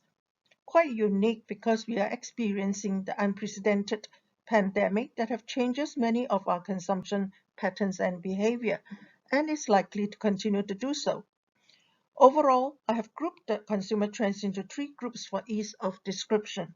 The first is the conscious consumers whom of course all of us are, that put health, taste, cost, safety into considerations. Now, of the 5 ASEAN countries, these conscious consumers do differ in terms of their priorities, as can be seen in the graph, but all rated health and taste as the key drivers for their purchasing decision, with cost and convenience following suit. The social conscious aspects, though, are not as high on hierarchy nevertheless, and among the listed priorities. Singapore consumers, being well informed on the huge investment the governments and industry have put in on the new protein foods, are the most aware of the innovation and new technologies going into their food chain. Thailand is another example. With stay-home living, do-it-yourself and digital e-commerce have become an inherent part of our life, and there are many sprouting home chefs and new businesses coming into reality for many. Some even becomes the so-called social media influencers. On the plant-based, awareness and knowledge are gaining ground, although it is not as well packaged in the information base for the majority of the ASEAN consumers. It is, however, happening and gaining ground in the mainstream food chain, albeit at a very small part of the overall food supply, but definitely it is growing. So how does the pandemic affect the soy category? It was found that from survey, the demand for popular sources of protein increased regardless of meat or plant-based option, and the soy category purchase has increased during the early part of pandemic and expected to do so by quite significant percentage.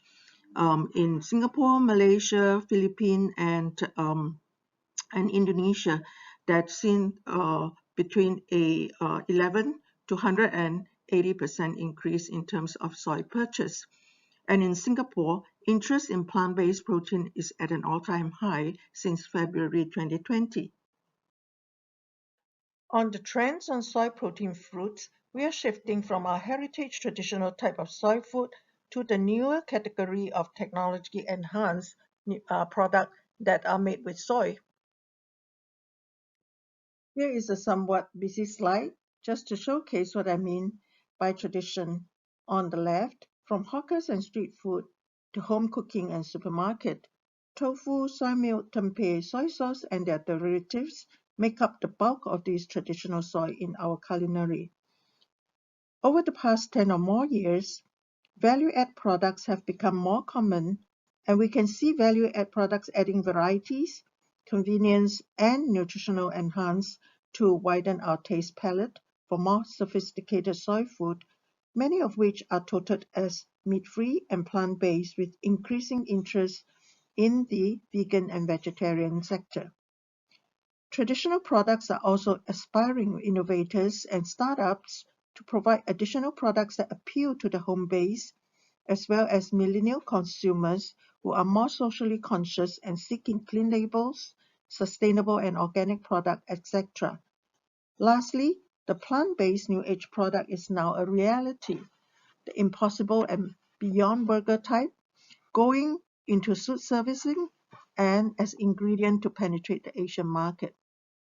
Asian businesses such as the Omni Meat, the Thai Union, etc. are all part of the industry leading the plant-based and alternate protein drive. So just over a month ago, the world's first cell-based cultured meat has been approved and is selling in several restaurant chains with the lockdown for home deliveries in Singapore. Protein innovation is likely between these different technologies platforms, that is, the plant-based proteins, the cultivated proteins, and the fermentation-derived proteins. Currently, these 3 technologies are enjoying the most recognition, as some has already been commercialized and easily available in the retail and F&B service industry. The plant-based meat using soy, pea, and other lentil proteins, the self-based lab-grown, and the fermentation technology products are examples shown here with the different production and type of products technology. Insect protein are also one of the research areas. All these novel plant-based and alternate protein foods will need to pass the safety and regulatory agencies approval before they are made available to the consumers. Allergenicity is one aspect that needs consideration besides nutrition. The first commercial new plant-based taking hold of the market are the burger type of products, successfully mimicking the taste, texture, and visual of the quintessential burger, which is now widely available in the US and many parts of the world in restaurants, fast food outlets, and retail aisles of supermarkets. They are now competing with the much more established veggie burgers and other Asian-type mock meat products, common in Asia as a novelty, but also for their advanced technological capability to fulfill the sensory barrier of the consumers. There is, however, some questions over their claim to be healthy alternative to their meat counterpart due to nutritional concerns of high sodium, high fat, and high list of ingredients in achieving the desired products. A new breakthrough is the cell-based products recently launched in Singapore and available in designated restaurants, but also available for home deliveries. This is touted as a high-protein, low additives, and in meeting the Singapore Healthier Choice product category. Here is a somewhat busy slide just to showcase what I mean by tradition. On the left, from hawkers and street food to home cooking and supermarket, tofu, soy milk, tempeh, soy sauce, and their derivatives make up the bulk of this traditional soy in our culinary. Over the past 10 or more years, value-add products have become more common, and we can see value-add products adding varieties, convenience, and nutritional enhance to widen our taste palette for more sophisticated soy food, many of which are touted as meat-free and plant-based with increasing interest in the vegan and vegetarian sector. Traditional products are also aspiring innovators and startups to provide additional products that appeal to the home base, as well as millennial consumers who are more socially conscious and seeking clean labels, sustainable and organic product, etc. Lastly, the plant-based New Age product is now a reality. The Impossible and Beyond burger type going into food servicing and as ingredient to penetrate the Asian market. Asian businesses such as the Omni Meat, the Thai Union, etc. are all part of the industry leading the plant-based and alternate protein drive. So just over a month ago, the world's first cell-based cultured meat has been approved and is selling in several restaurant chains with the lockdown for home deliveries in Singapore. Next, I will address and highlight the nutrition aspects of soybean and how these can be harnessed in the new plant-based development. So what makes the soybean so special? Within the little bean, we know that it is packed with nutrients and bioactives, and on a moisture-free basis, the soybean contains approximately 40% of protein, 20% fat, 30% carbohydrate, and about 16% of dietary fiber and ashes. It is also a virtual pharmacy of powerful phytochemicals or phytonutrients, including the well-known isoflavones, which is unique to soybean, the sterols, the saponins, the antioxidant, tocopherols, vitamin E, lecithins, and also the protease inhibitors. But it is the protein that makes the difference. It is well established that protein quality is defined by their amino acids and digestibility.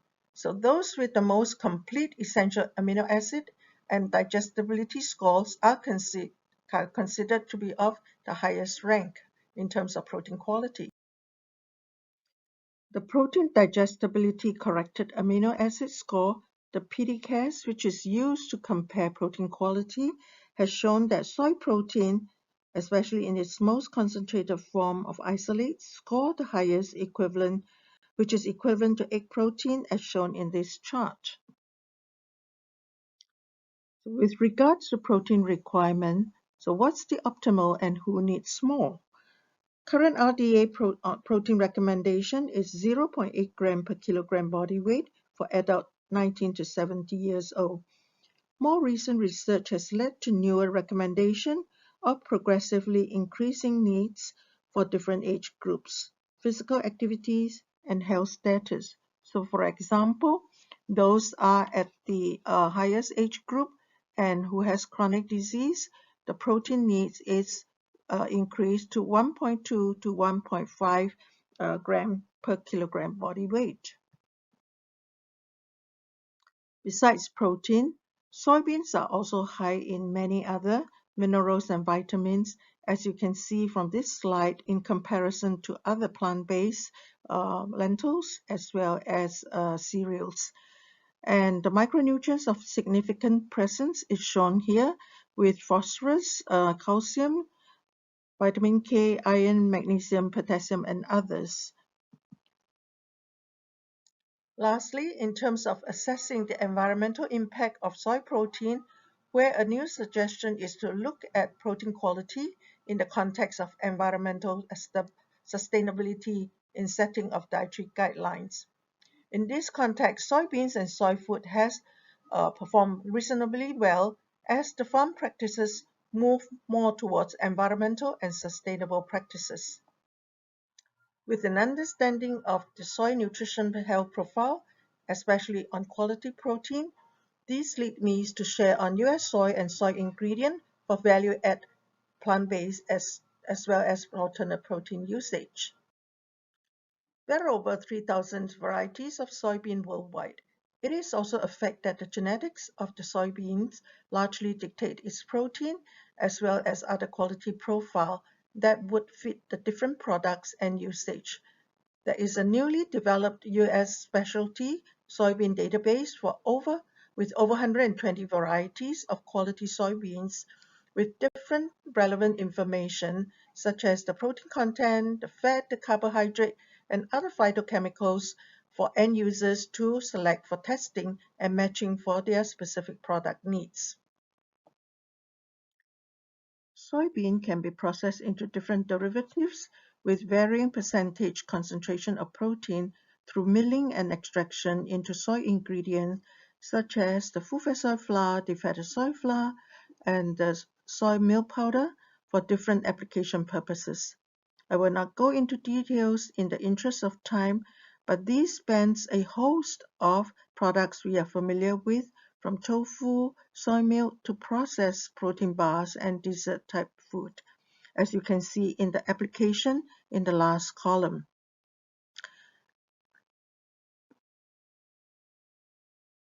With the extraction of soybean into soy oil and its derivatives such as lecithin and vitamin E, the extracted flakes can be further developed into soy concentrate and isolates, and in texturized format such as the textured vegetable protein that are widely used in bakery, processed meat and meat alternatives, as well as in formulated foods of high protein quality such as the infant formula. Again, this can be shown in the last column, and the protein content actually can vary between 45% for the low-fat soy flour to 60% for the concentrate and greater than 80% protein in the soy protein isolates. The following two slides will showcase some of the products currently in the marketplace, some of which are quite innovative. But the type of products varies across countries and cultures that suits different tastes and consumer preference, some from the very traditional to the more advanced technology aided, which can be seen in the more advanced countries. Here we can see that the humble soy milk that we know from the market are now sophisticatedly packaged with health promoting ingredients and functional additives. Some are very high protein with unique flavor and even made into soy soup. On the tofu side, we can see that in some countries, added nutrients are included in the packaged tofu, and some are packed in aseptic packaging. We also see that soy yogurt is coming up into the market with desserts such as different flavors and ice cream as well. So definitely there's a lot of innovation going across the region to suit the different taste profile and functionality. Despite the overall economic downturn, soy and soy protein ingredients are expected to continue the strong growth in the food transformation. It is estimated that the soy protein ingredients market will grow at 6% CAGR from 10 billion in 2020 to reach 15 billion by 2027. In the global soy food market, it is estimated the growth will reach 56.7 billion by 2025, and the US market is expected to grow to 8 billion by 2025 with the strong production as well as the innovation. Asia Pacific region will continue to rank as number one in the soy food market with a 40% market share, followed by US and Europe. In a nutshell, the ubiquitous soy and soybeans' healthy properties and versatility as a food and protein make it a perfect ingredient for today's healthy food formulators. Soy derivatives not only provide functional benefit, but also offer economic advantages to the food processor. The wide range of available traditional soy food and functional ingredients allow soy to be used as a primary component in virtually all food categories, including dairy and milk alternatives, bakery products, as well as snack foods. With recognized nutritious and health promotion properties maximized through US quality soybeans varieties and ingredients, it is important to note the important effort of US soy farmers and producers in ensuring that US soy is sustainable and endorsed through the international approved Sustainable Assurance Protocol. Reports have been showing growing consumer expectation of sustainable products. 75% or more of the Fortune Global 500 companies have now published sustainability report due to the increasing scrutiny on sustainability of raw materials as well as food ingredients. The US soy industry established the US Soy Sustainability Assurance Protocol, the SSAP, to allow customers of US soy to meet the sustainability criteria present in their industry. We believe that the underlying production processes led by US producers set a gold standard, and the SSAP provides documentation and verification of these great processes. US soy growers are proud to be a part of this effort to ensure that food is produced in a sustainable manner. So how does sustainable ingredient contribute towards a sustainable diet, and how do we define it? In 2010, the FAO, Food and Agriculture Organization of the United Nations, defined a sustainable diet as those diets with low environmental impact, which contribute to food and nutrition security and to a healthy life for present and future generations. So sustainable diets are those that are protective and respectful of biodiversity and ecosystem, that are culturally acceptable, easily accessible, and nutritionally adequate, safe and healthy, while optimizing the natural and human resources. So the goal is to meet the Sustainable Development Goal of 2030, of which there are 17 goals, to a more sustainable diet as well. Because of this national system of conservation laws and regulations, combined with careful implementation of best management practice of US soybean farmers, we have the US Soy Sustainability Assurance Protocol, and this also helps contribute towards 5 of the 17 SDG goals as shown here. The SSAP catalogs the federal legal requirements for farmers to participate in the US Farm Program must meet, in addition to the state and legal law as well as voluntary efforts made at the farm level. The SSA look at the US production in aggregate based on the level of participation in the US Farm Program and the compliance rate from audits. It is important to note that every farmer participating in the US Farm Program provides certification of compliance each year and are all subject to audit. The 4 directives of the SSAP covers the biodiversity and high carbon stock, such as in wetland, grassland, forest, and on biodiversity. The production practices such as conservation tillage, crop rotation, and precision farming, and more important as well, continuous improvement, the conservation program in training and information sharing.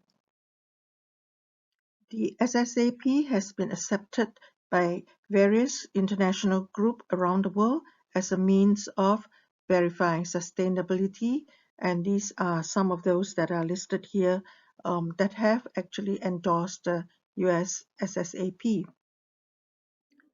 Some of the metrics that are being used to showcase the sustainability practices are shown here, such as reduced tillage, the water management, crop rotation, pest management, nutrient management, as well as in conservation. And the numbers shown here are the progressive achievement rate that has been indicative of the progress of reaching sustainable goals.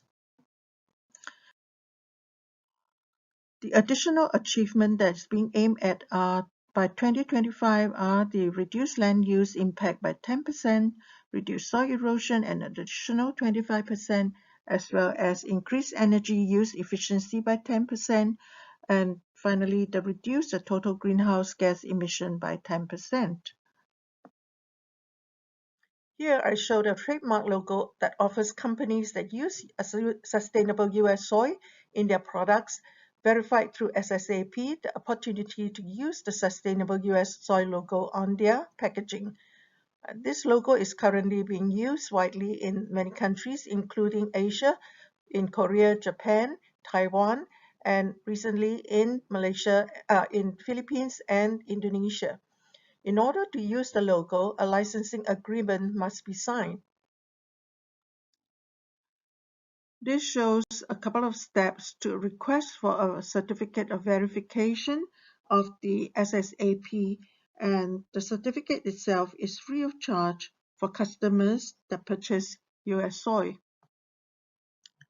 I have shown through my presentation how US soy has been and will continue to play an important role through sustainable production and development to feed the world. 21st millennial food and beverage products will have endless opportunity if we are able to build on our traditional knowledge on soy food and transform them through new technologies and innovation as shared by many of the speakers during this conference. In conclusion, US soy is able to bridge the health, innovation, and sustainability gap. Plant-based food and beverage categories are fast developing and expanding their market in the US, Asia Pacific, and Europe. Innovation and traditional soy, as well as expanding soy as a choice in new plant-based development, are progressing as well as needed. We need to work with producers and innovators to fully utilize the functional advantage as well as nutritional benefits of soy and soy ingredients, harnessing new technologies, and be a part of the new sustainable and circular economy. On behalf of USSCC, myself and my colleague, we acknowledge USDA Thailand and FOSTED for the opportunity to share and for your hosting of this session. For all the attendees, thank you for your kind attention and have a good day. Khop khun ka.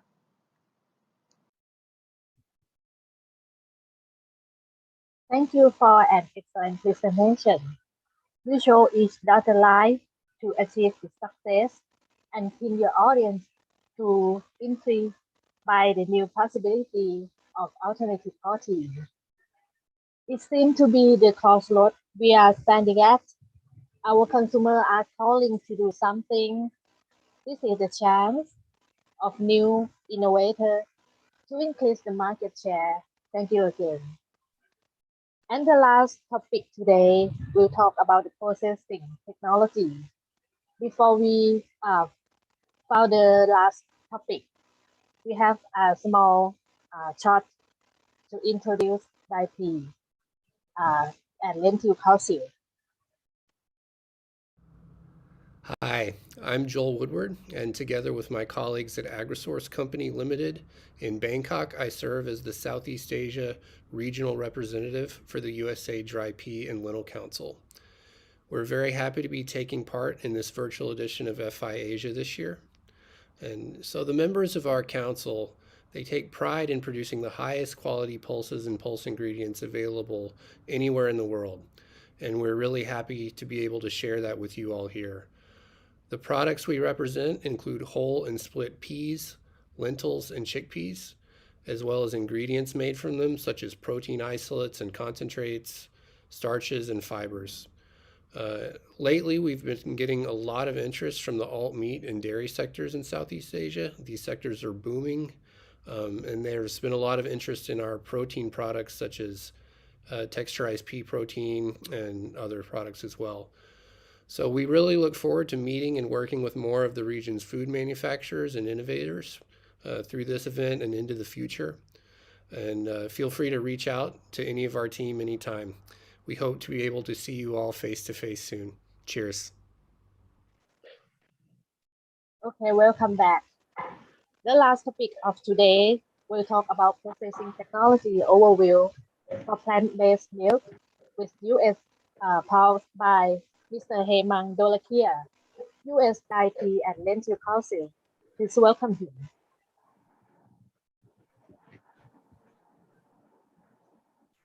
Mr. Hemang, could you please share your slides? All right, Quincy, I'll do so.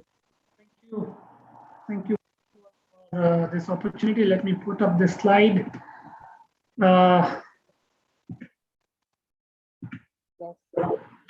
Do you see it in the presentation mode? Yes, okay. Yeah, all right. First of all, thanks to you, Quincy, and to the organizing committee as well as to the US Dry Pea and Lentil Council for this opportunity to talk about processing technology for plant-based milk using US pulses. As by way of short introduction, my name is Hemang. I am the cluster category leader for beverages for Tetra Pak in this part of the world, in this region. And I'm going to be talking today about how can processing technology enable use of pulses for value-added products with special focus on beverages for purpose of today's discussion. Yeah. I'm going to kind of talk about this I'll start with a very quick introduction to Tetra Pak. For those of you who may not be familiar with what Tetra Pak is all about, just by way of building the context. My idea is so you guys get a better view of why are we talking about this in this forum. Yeah. Second, then I'll start going into the area of plant-based beverages. How has plant-based beverages evolved? What are the kind of ingredients that have evolved over time? And what is the future looking like? I'll touch upon it very quickly, just again to lay the backdrop of today's discussion. Then I'll talk about what are the key product and process considerations for plant-based beverages in general. What are the key things that we need to look when we are trying to convert any plant-based beverage, any plant-based ingredient into a beverage. And then last but not the least, I'll focus a chunk of time on talking about, what process technology do we recommend using when we are using US pulses as an ingredient? What's some of the work that we've done and what's come out of that as a consequence here? And then at the end, how do we make this presentation more actionable? How do we make this discussion a lot more action oriented? What can we do for you? How can you kind of put this into practice? So with that, let me get started. Little bit of a background to Tetra Pak, by way of where it all started. Tetra Pak started back in early 1950s, founded by this gentleman that you see here, Dr. Ruben Rausing, who's the founder. And the company was started with a very simple motto that a package should save more than it costs. Yeah. Back then was the time when losses in food production were very, very high. And therefore, the idea was that if we can deliver a good packaging solution, we can reduce the wastage of food And by reducing the wastage of food and by reducing the process losses, you can more than recover the cost of package. So the company started with this philosophy and started out as a packaging business. Over the years, company has moved into different lines of business. So we now also have a processing part of the business, which deals with food manufacturing and then beverage manufacturing. And then we have the services part of the business also. So that is what Tetra Pak is all about. By way of our evolution over the last almost 70 years, the company has evolved in its way of working. Company has kind of grown. Company has, kept pace with the time in terms of innovation, etc. But two things that have not changed is we still will live by our brand promise, which is protecting what is good. And protecting what is good has three elements to it. There is food. So we protect the food that is processed by Tetra Pak and that is packaged in Tetra Pak packages. We protect people, communities, and stakeholders all around us. So being good to people, being good for everybody involved around, and being protecting what is good, which is the planet, and which is the whole push towards sustainability and being good for the planet. Our vision is to make food safe and available everywhere. And as one of the early pioneers in the long life beverage product technology, we believe that we have been able to contribute to making food safe and available everywhere. As I mentioned, the company today works with three businesses: packaging solutions, which is around providing the packaging equipment and the packaging material for our customers to pack liquid and food products into. Processing solutions, which is providing the upstream processing before the product is ready for packaging, right from raw material handling to mixing to heat treatment and then filling. And then service solutions is all about providing expert services, providing spare parts, and also providing kind of servicing of the existing equipment that we have installed at our customer site. All through this journey, we have always tried to keep our customers' need first, and we have tried to keep pace with time in all the three businesses. And that is where we realized that the world is now looking at more and more sustainable options. The world is now looking at more and more planet-friendly options, and that is where plant-based foods growth that we have seen in the last few years. It is for that reason that we have started to divert our focus into developing capabilities into plant-based area, so that we can be a responsible partner to the industry in helping them make this transition. And that would be the focus of my next part of the discussion, which is what do we see as an industry player are the changes that are happening in the plant-based beverage space, and how can you leverage on it by using US Pulses by applying the right processing technology. So let me start by giving you an overview on plant-based space.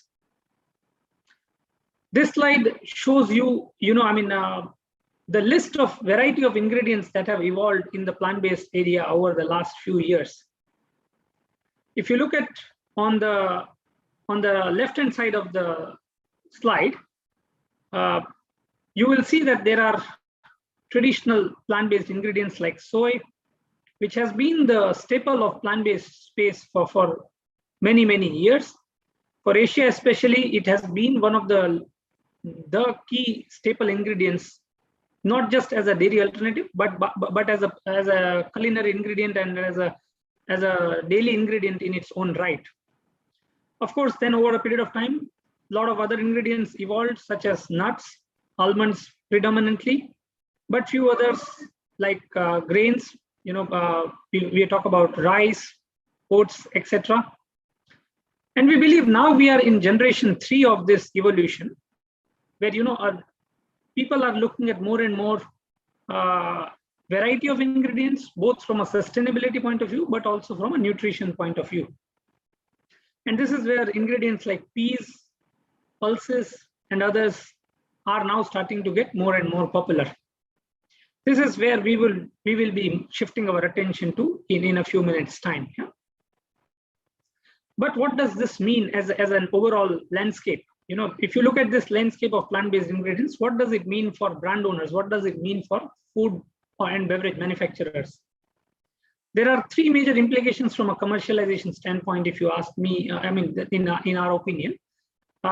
Number one is the fact that there is a large variety of ingredients that constitutes the plant-based space. So it is not a single ingredient the way it is in case of dairy.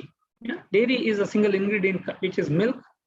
Here it is, the end product is still milk, but the source of ingredient from where milk can be generated is very many. You could have soy, you could have pulses, you could have grains, and so on and so forth. There is a large variety of ingredients involved, and each of these ingredients have a very different processing technology. So it's important to understand the processing technology for each of the ingredients that you are handling. And last but not the least, you want to keep the flexibility to move between different ingredients. Yeah? Consumers are today more fickle than they have ever been. They are more experimentative than they have ever been. And they are therefore looking at more and more choices. They are looking at more and more variety. And therefore, manufacturers are trying to keep that flexibility so that they can move between different products without actually having to change their processing plant or their processing setup completely every single time. Yeah. So large number of ingredients, need for flexibility in processing solution. And of course, there is a need for collaboration and co-creation here, because this is still an evolving area, and therefore all the industry players could then come together and then make things happen faster. And this is also the reason why we love such opportunity to partner with relevant people who are like say US DRYP and Lentil Council, who want to kind of promote the use of sustainable and healthy ingredients. Yeah. So that's where this idea around this is just to paint a picture for you on what different ingredients are available in the plant-based space. Now, when we use all of these ingredients, what do we need to keep into account from a product development and process development perspective? And I've clubbed the requirements from a three main requirement point of view. There are three basic buckets of requirements. Yeah? There is a requirement of getting the right sensory attributes. We are talking about food and beverage here, and health, as much as health and sustainability are concerns for consumers, they will only buy and consume foods that taste good to them. Yeah? And when we talk about plant-based beverages, the reference is always against dairy today. People always advertently or inadvertently reference it against dairy. So we need to try and match some of the characteristics of the dairy. Number one, it should be creamy. Just like dairy is, it should have a creamy mouthfeel. And when we talk about creaminess, there are two aspects to it. There is the flavor aspect to it, but then there is also the smoothness or the mouthfeel aspect to it. Yeah. So creaminess, both from a flavor standpoint as well as from a mouthfeel standpoint, is an essential criteria. Second is, of course, it should be pleasant in taste. It may not taste exactly like milk, but it should be acceptable to the consumer. The consumer should even better like the taste of it. More neutral taste profiles are generally preferred. Stronger flavor profiles may work depending on the regional preferences. Yeah? So that is the part on taste that we need to take into account. And then all of these aspects are something that we need to address either through our formulation or through our processing. That's the reason I start with this, so that we know what are the things that we need to address. Yeah? And then there is, of course, the stability issue, which is that the products should not separate. There should be no sedimentation, or there should be no creaming at the top. So those are the sensory attributes. Then, of course, there is the safety aspect of the product, and non-negotiable, absolutely non-negotiable. When we are talking about long life beverages, we are talking about beverages that stay good for a period of 6 to 12 months, which means it should not just taste good all through the shelf life. It should also not make people sick when they consume the product after, let's say, 2 months or 3 months. Yeah? So Microbiological safety, the chemical safety of the product is absolutely critical. This is even more so in case of plant-based ingredients, because plant-based ingredients tend to have anti-nutritional factors naturally present in those. And therefore, we need to make sure that the processing can take care of those anti-nutritional factors and eliminate those. Yeah? So that's the aspect of food safety that we need to take into account. And then is the last aspect, but equally important, which is around regulatory and nutritional consideration. Why do we talk about regulatory considerations? If you look at milk today, it is typically considered to be a product coming from cow or from goat or such mammals.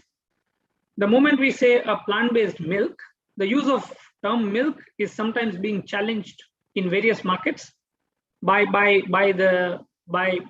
regulatory bodies, by industry, and so on and so forth. And this is something that we need to take into account, whether or not it can be labeled as milk, what kind of composition do we need to adhere to, and then so on and so forth. Then there is a second aspect, which is more from a public health perspective, which is the nutritional consideration. Are we able to generate a plant-based milk which is equivalent in nutritional delivery to a dairy milk, or are there gaps in the product? If there are gaps, how can we address those? So these are the three main buckets of product and process considerations that we need to take into account at the start before we go into designing the process and the formula for a plant-based milk. Having taken care of that, now let me talk about what kind of processing can you do when you want to do a plant-based beverage. There are two main process routes, if you like, through which plant-based beverages could be made. There is a route which we call the extraction route.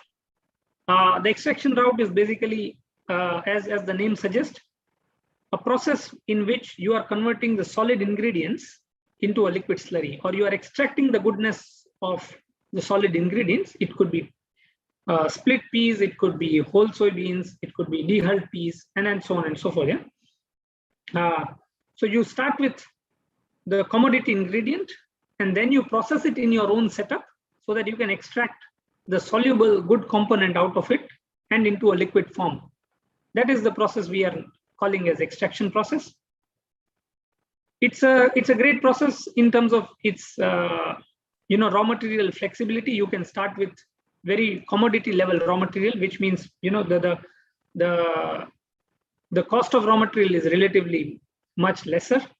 It also allows you to kind of use variety of different sources, without having to worry too much on the quality, etc. But then, yes, you need upfront investment on your processing side. So you might need to invest into a processing setup to make this happen. If on the other hand, you want to move with faster route to market, you may do a reconstitution with water. But in that case, the ingredient needs to be pre-processed. So you need a pre-processed ingredient which has already gone through all the different stages of extraction at the ingredient supplier's end. And then at your factory, you just use it just like you will use a milk powder. So the processing at your end becomes relatively simpler, but you are buying a specialized ingredient from a specific supplier, which means your cost of ingredient is typically much higher. Also, because you are using a ready ingredient, your ability to differentiate the product from the next one in the market is relatively rather limited. But these are the two routes through which you can convert a plant-based solid ingredient into a liquid slurry.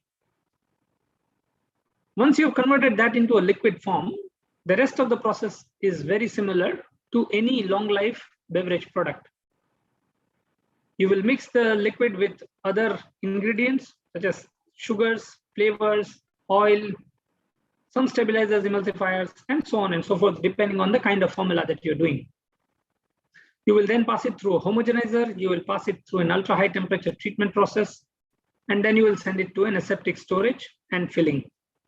Once it is filled inside an aseptic pack in an aseptic condition, the product typically has a shelf life of about 6 to 12 months. So that's to give you an overview on the process as a whole. Let me now talk specifically about the extraction process. In the beginning, if you recollect, I spoke about the fact that plant-based paste has a variety of different ingredients, unlike dairy, right? And we need to be flexible enough to move between these different ingredients. Why I'm talking about extraction here is because what we have tried to do as Tetra Pak is to try and look at different variety of ingredients and then say, could we define a common minimum process which can work across these ingredients so that the need for flexibility can be addressed. Yeah, and in doing so, we kind of ended up defining 4 building blocks of the process, if you like. There is the process of size reduction. You start with whole peas or split peas. You can start with whole beans, or so on and so forth, variety of ingredients. You need to reduce the size of it to convert it well into a liquid slurry. You need to disperse it into water, reduce the size, and then disperse it into water. So that's the size reduction part of it as step number 1, or as I'm calling it here, grinding part. Yeah. Step number 2 is removing the insoluble component, and that typically happens by way of some form of filtration, if I may call it in simple terms, removing larger particles, removing insoluble particles out of the liquid, so that the smoothness aspect of mouthfeel that we spoke about in the process and product requirement can be achieved. So that's step number 2. I also mentioned in the product considerations that many of the plant-based have natural anti-nutritional factors in those, and we need to deactivate those.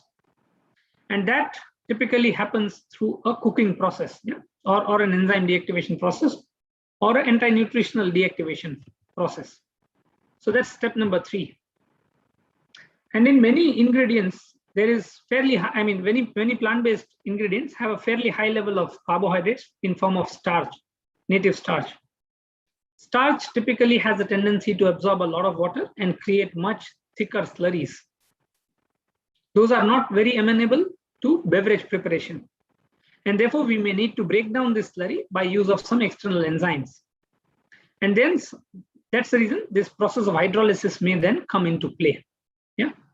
So that's step number 4. These are the 4 building blocks of the process for any plant-based beverage. I'm not suggesting that the 4 of them are going to be the same for all ingredients. What I'm trying to say is principally these 4 steps in different configuration can help us achieve a very wide and flexible process setup in which variety of different ingredients can be very easily processed. Yeah?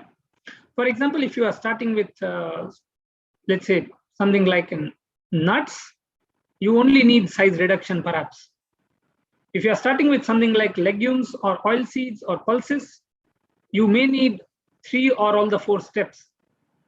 And with cereals and grains, you will certainly need all the 4 steps. So all the 4 are not necessarily required for all different ingredients, but between them, 4 of them covers wide variety of ingredients. That's how we are looking at it here. So that's the basic of the extraction process, just to give you guys an overview. And so I kind of spoke about the product requirement, and then I kind of spoke about the processing routes, and then we dived a little bit more into the extraction route, just to give you a bit of flavor on plant-based beverage processing. Now let me shift attention specifically to beverages using US pulses as the raw material. Yeah? And I'm using US pulses as a generic term. I'll focus my attention more on split yellow pea as an example. We could, similar discussions could be had for other such US pulses also. But let me move to split yellow pea here for the purpose of rest of this discussion. What you see here on the left-hand side of my slide is the dry pea flour analysis. Basically, what does pea consist of? Split yellow pea or pea flour, what does it consist of? You will notice that there are certain unique elements to pea which you may not find in many other plant-based ingredients. Number 1, it's a very good source of protein. Almost 24% of protein in the product, in the dry pea. It is not as high as some of the oil seeds or legumes may have, but the lower level of protein versus, let's say, something like oil seeds, for example, is made up by fairly high level of dietary fiber. Pea is one of the ingredients, and pulses are one of the ingredients where there is a very good balance between protein and dietary fiber. As you would know, I mean, fiber has become the next key ingredient where consumer attention is being focused. And therefore, these are natural sources where you can get both protein and fiber from the same source. There is also very little amount of fat in the product. And again, from a health perspective, a lot of people are looking at reduced calorie products. And this again further enhances that. And then it is also a very good source of some of the minerals like iron, zinc, and some of the vitamins like folates and thiamine. Most of all, dry pea has had a long culinary heritage in various parts of the world, right from the Middle East to South Asia, to even some references in Far East and in China, and even as far as in some parts of Europe. So it's been accepted for a fairly long time as part of people's culinary repertoire, and it is not an allergen. So these are some of the things that are working very well in favor of split yellow pea. It's kind of a nutritional powerhouse, if I may call it that. However, I mean, as nature has designed it, there are a lot of goodness to it, but then there are certain things that we need to also be careful of. And these are some of the anti-nutritional factors in pea that have been reported in the literature. Most of these legumes, pulses, oil seeds typically have some form of trypsin inhibitors or chymotrypsin inhibitors. These are basically enzyme blockers, which blocks the digestion of these proteins in our body. We need to get rid of these, otherwise they may create digestive disturbances once consumed. There is, of course, phytic acid, which can chelate or which can bind with minerals and remove minerals from our product. So it again can make the product nutritionally poorer if not properly taken care of. And then there is, of course, lipoxygenases, which can oxidize the fat and make the product more rancid. Again, something that we need to address through our processing. So these are the factors that we need to consider, the anti-nutritional factors in pea that we need to kind of take care of during the processing so that the product is safe for consumption. So we saw what are the goodnesses of pea, we saw what are the things that we may need to remove. Now let's look at what kind of process, therefore, that we could look for. Yeah? What you have here is a very simplified process flow chart for a process that could help us get a good flavor product starting with US pulses. We spoke about the 4 critical steps of grinding, hydrolysis, cooking, and separation. But of course, when you look at the whole process, there is some pre-treatment that you may or may not do before the grinding. In many cases, people may want to start with some level of soaking. Soaking may help with a number of different things. Number one, it may soften the grain so that the grinding is much more efficient. It may also sometimes reduce some of the anti-nutritional factors by way of washing it. So it may help with that as well. What soaking parameters do we use? Of course, this is something that needs to be standardized depending on the product that you are wanting to use. You may use cold soaking, you may use hot soaking, you may do soaking for 30 minutes, you may do it for 2 hours, so on and so forth. I mean, everything that you do at the pre-grinding stage will have an impact on the final product quality. And that's the reason we need to carefully standardize that. Then you go into the next stage, which is grinding. Typically, this is a wet grinding process. you have peas coming from one side, and then you have or pulses coming from one side, and then you have water coming from the other side. You grind them together into a liquid slurry. Again, there are a number of different variables that can be controlled here. What is the ratio of pulses versus water? What is the ratio, what's the temperature of water at which you are grinding it? How fine you are grinding it, and so on and so forth. You may or may not want to use a process of enzyme hydrolysis to break down some of the starches that are present in pea. And then you may want to kind of, since you're using an enzyme which is a live entity, you may want to control the process very fine. So you want to keep the enzyme activity within a certain specific time period. Just like how fermented foods are done, you allow the culture to operate for a specific period of time and then you deactivate it. So you allow the enzyme to work for a limited period of time, and then you move into cooking and enzyme deactivation. So you kind of deactivate the enzyme, cook the product. When you're cooking the product, you are also deactivating the anti-nutritional factors. And therefore, what temperature the cooking is done is an extremely important consideration. Also, at this stage, you have a possibility to denature some of the proteins in the product, and then you may lose some of those proteins eventually in the process. That is the balance that also needs to be struck. Last but not the least, what method of cooking do you deploy also has industrial implications in terms of not just the flavor of the product, but also in terms of the cost of the process, and then also in terms of the running times in the plant, etc., etc.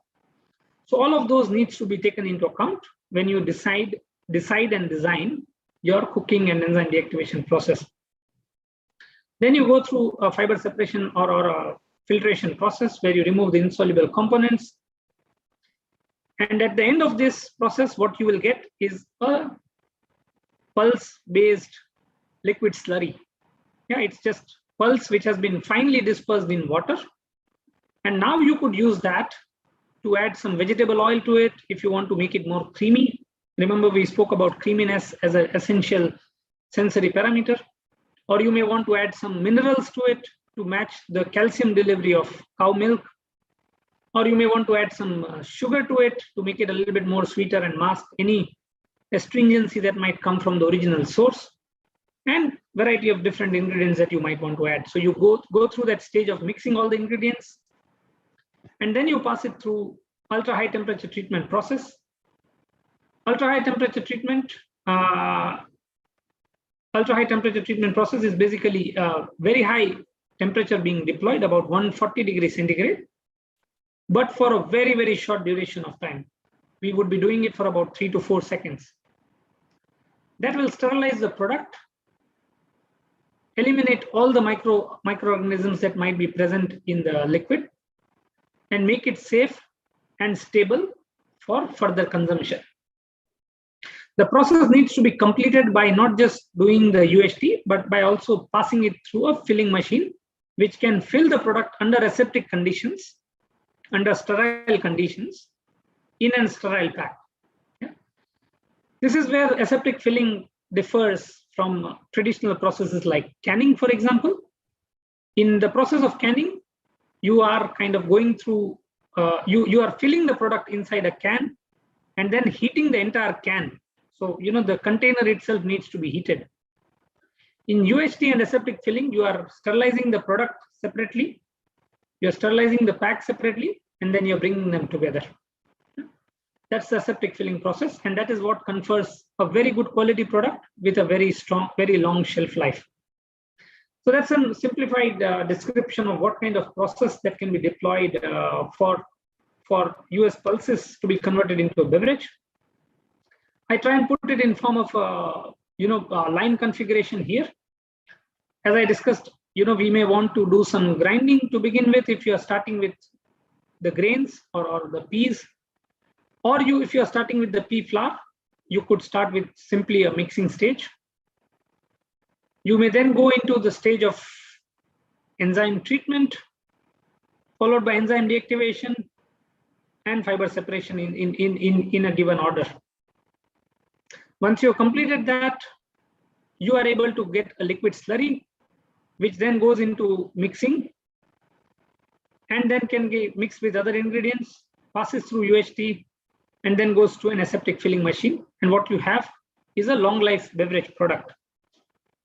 So it's not just a concept that I showed in the previous slide. It is something that can be converted into a full line solution also. Of course, as I mentioned, there are parts of the process that needs to be further standardized. What ratio do you use? Do you soak the product or not? What temperatures do you use? These are things that needs to be fine-tuned depending on specific customer requirement. And this is the work that we can do to help you create the solution for your specific requirement. Yeah. And this is what I would like to now spend a couple of minutes before opening the floor for question and answers. How can we help convert some of these ideas that you may have to use US pulses and convert them into value-added products? How can we partner with you to help you convert that into a value-added product? We, right from beginning, Tetra Pak has prided itself in being an end-to-end partner to our customers. And when I say end-to-end, what I mean is right from handling of the ingredient all the way till the secondary packaging, all the processes is something that we can take care of, number one. Number two, we are not just talking about the equipments and the packs. We are also talking about the know-how. We are also talking about strategic partnership in terms of marketing support, in terms of making specialist knowledge available to you. And we are also talking about, expertise in commercialization and industrialization and in project management. We have more than 70 years of experience now setting up plants, providing best-in-class manufacturing solutions. And when it comes to plant-based, we have a very large global reference of plants that have been installed and commissioned commissioned by us, which are now in operation. Most of all, I think, as a company, we have a desire to be very responsive and centric to customers' requirement. And this is why we say your success is our passion. So we are working towards making your business a success. And in doing so, whatever needs to be partnered from Tetra Pak side, we are more than happy. When we talk about specific development for new products from US pulses, there is a need for the industry to access trial facilities or let's say, innovation facilities. And these are the 10 product development centers that Tetra Pak operates in different parts of the world with this specific intent of making the right infrastructure available to our customers like yourself on the call to help them develop a new process, to help them develop a new product without you having to invest into a new facility of your own. Yeah. So we've got 10 of these facilities. As you can see, these 10 facilities are spread geographically. We have a couple of them in Americas. We have 4 of them in Europe, and we have 4 of them in Asia Pacific. So we have quite well spread out in terms of our geographical presence, but we also are quite well spread out in terms of the applications that we could support. We could do beverages, but we could also do things like ice cream. We can do things like powders, cheese, and so on and so forth. So irrespective of the kind of product that you might be looking at, there is a very high possibility that somebody within Tetra Pak has already done some work around it. And we would, of course, be more than happy to partner with you on that. If there is a need, do please reach out to us and we'll be happy to kind of partner with you on that. With that, allow me to now wrap up my my presentation. I'll do a quick summary and then then open it up for your comments, reflections, and questions. We are here today discussing this topic because plant-based space is, of course, growing at a significant pace, and variety of new ingredients are emerging today. Pulses have been around for the longest time, and you may call them an ancient superfood, but they are now gaining prominence all over again because of their nutritional profile being high in protein, high in dietary fiber, and low in fat. There are, of course, challenges in formulating a product with pulses, largely being around flavor and stability, but also the anti-nutritional factors. Those need to be addressed by designing the right process. And we talked about a proof of concept process that can be used to overcome some of these challenges. We also spoke about the fact that there are many variables that can still be further standardized to generate a product which meets your specific need. And therefore, Tetra Pak would be more than happy to partner with you in this co-creation work in helping you develop the right process and right product for your specific requirement.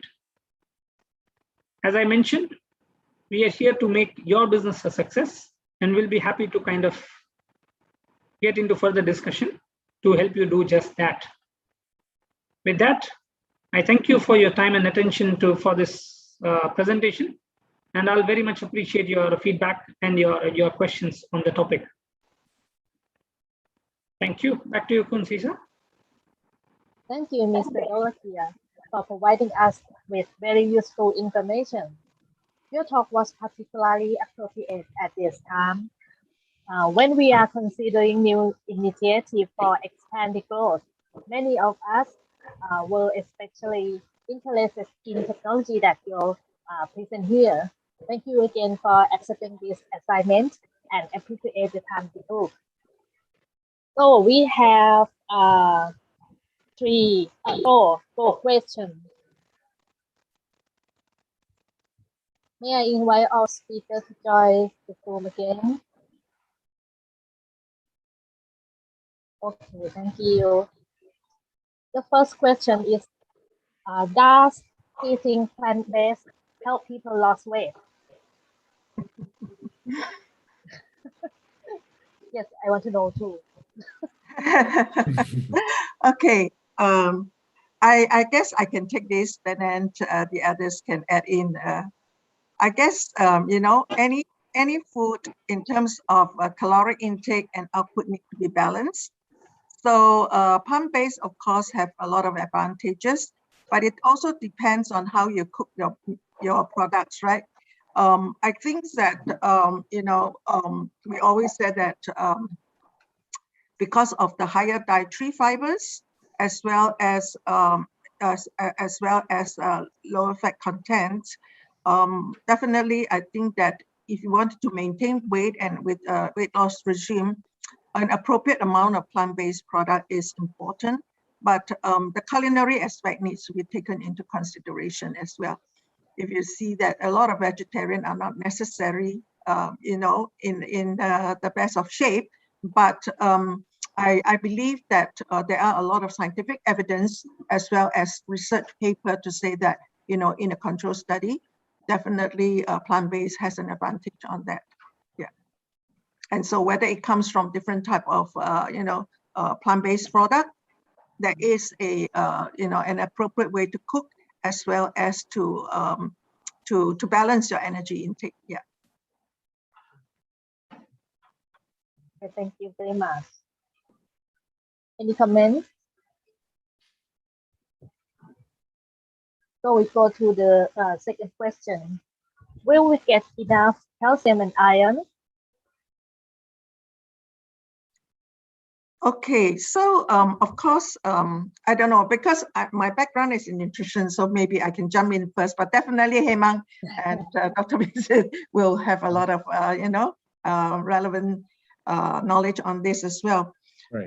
Of course, when we talk about iron, the first things that we come to mind is, heme iron source, which is from animal protein.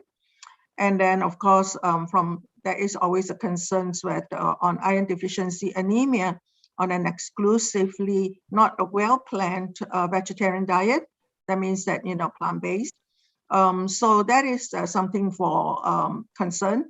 But there's also increasing study to show that the so-called, phytates in plant-based sources actually does not have as much impact in terms of iron absorption as previously thought. And among because I know the soy part the best, among the soy, the plant-based, soy actually has quite significant amount of iron as well as calcium. I think in the slide that I show, there is one slide that showed the amount in terms of the calcium as well as iron. But of course, if you are fully relying on a plant-based diet, then you need to be careful about how you go about, getting adequate amount of it. Yeah. In planning the diet itself. Yeah. Right.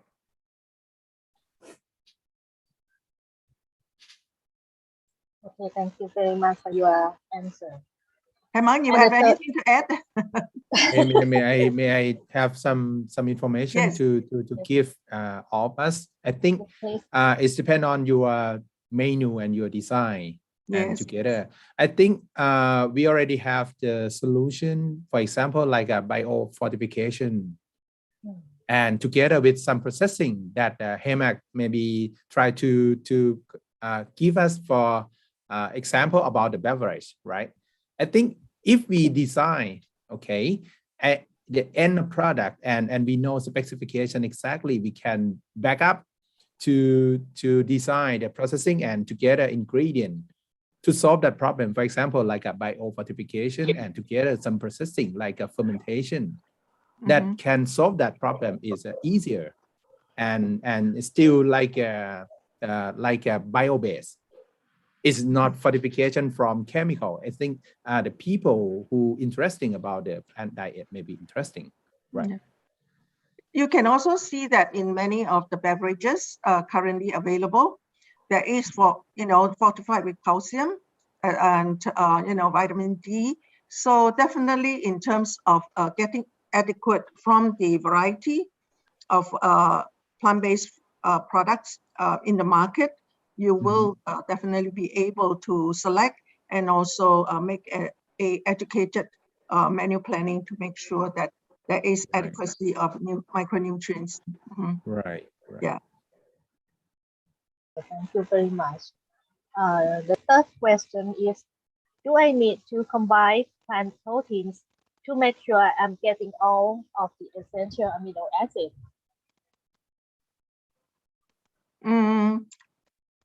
Well, okay, let's say, for example, that is a good strategies in the product formulation, but among the plant-based, of course, soy, has almost a complete profile of amino acids and also quite high PDCA score, almost equivalent to egg and, poultry and meat.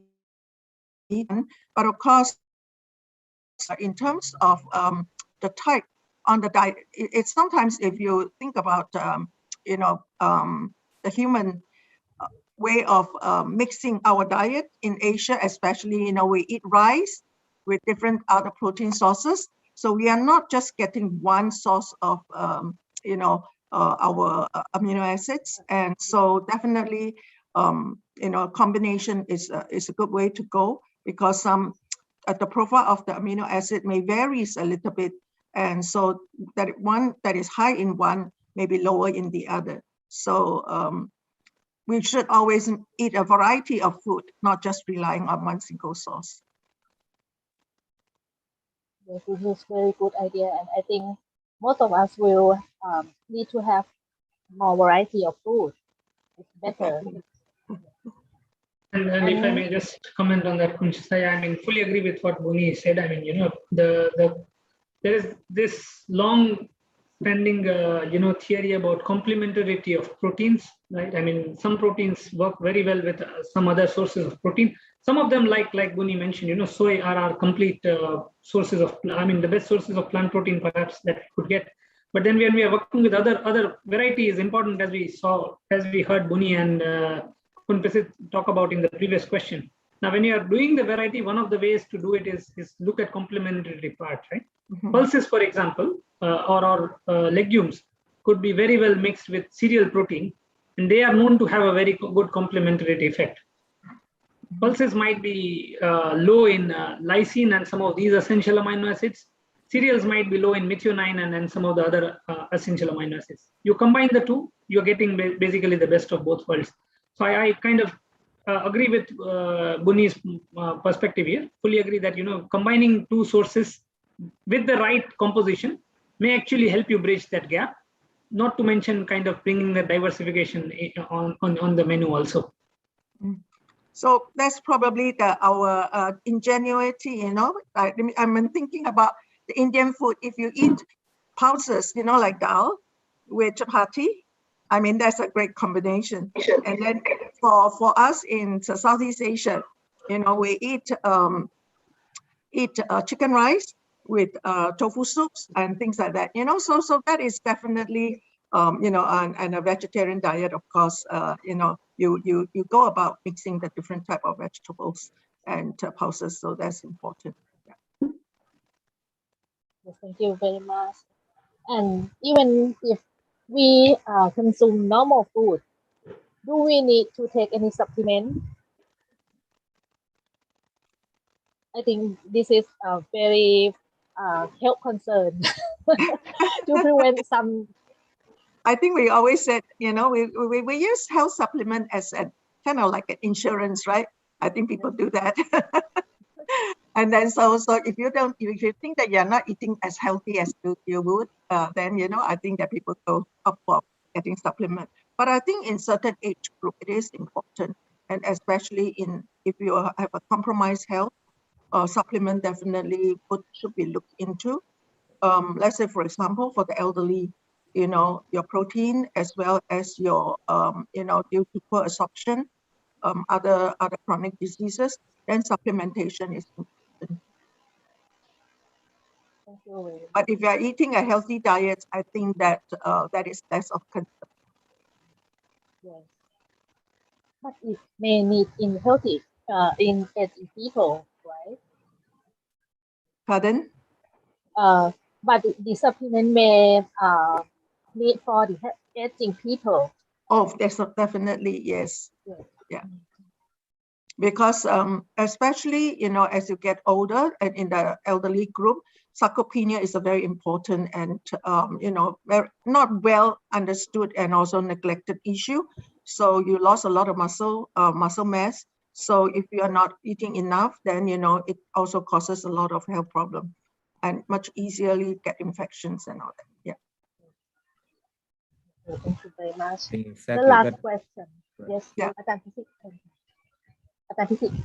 I have more information about the elderly people.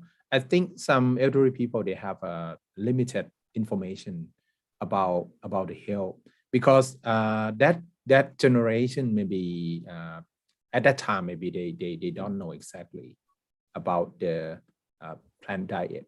But right now, I think we should give them for some information, the right information, to have some plant diet, and together with some kind of food together for like make them better. Because when they like elder already, they have to concern more about the health, and the amount of food is quite important. But the amount of some kind of health is quite important too. So they have to balance, right, from the right information. Thank you very much. This is the last question. With growing demand of plant-based food, do you think in the future we will have problems with supply and price of soybean or other grains, as they both used for humans? Maybe Bunyi, maybe you can give us for the answer about the demand and supply of some raw material.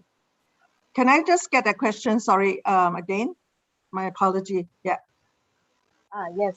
With growing demand of plant-based food, do you think in the future we will have problems with supply and price of soybean and other grains?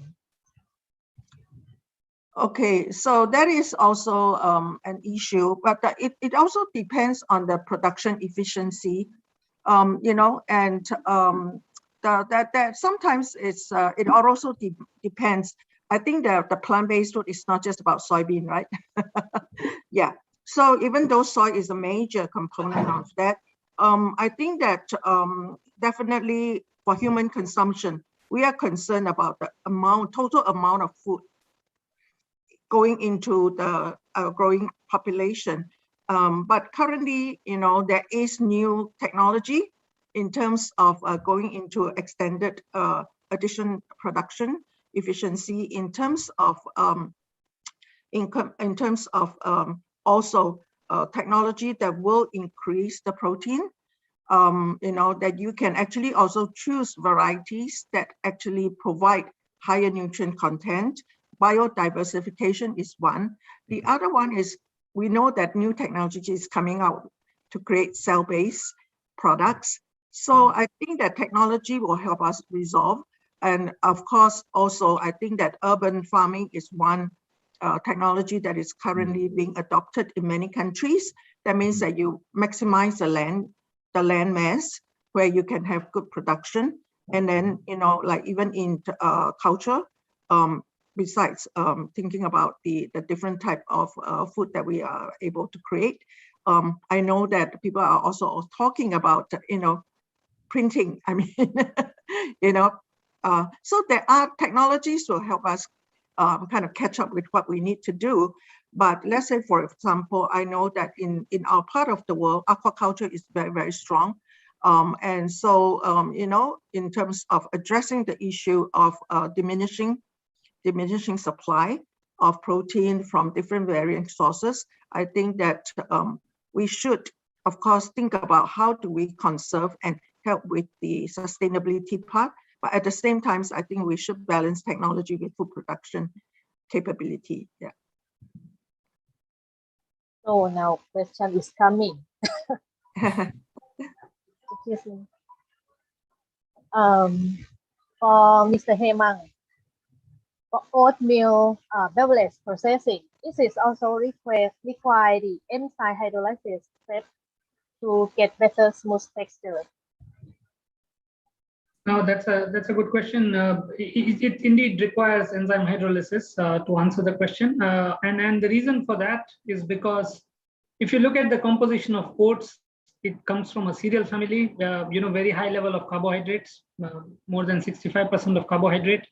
And at that level of carbohydrate, then, the starches, it's more complex carbohydrates also in composition. Because of that, when you disperse oat solids into water, those carbohydrates tend to take up water and make a very thick slurry. It will be something similar to what you can get out of oat porridge, for example. Now, when you want to make it into a beverage, that consistency is not very good. You may want to kind of break it down. And that is where enzyme comes into play, to break down the consistency, to give it a more smoother texture. It also has an additional benefit of taking care of a bit of a cereally note and converting that into a bit more balanced, sweeter taste profile. So enzyme hydrolysis so far is an integral part of oat milk beverage processing, and it definitely adds value both from a texture as well as from a taste point of view. Yeah. Thank you. And one more question for plant-based, for burger and meat patty. Frozen from plant-based for burger and meat patty frozen from plant-based. Is it require some food additive to maintain the good?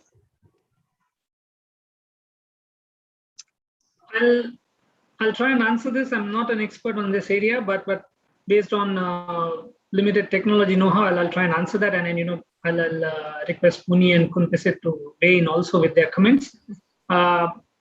Typically, when we talk about plant-based meat and this, we are talking about extrusion as a platform. In most cases, we talk about dry or wet extrusion, but we are talking about using extrusion as a technology platform.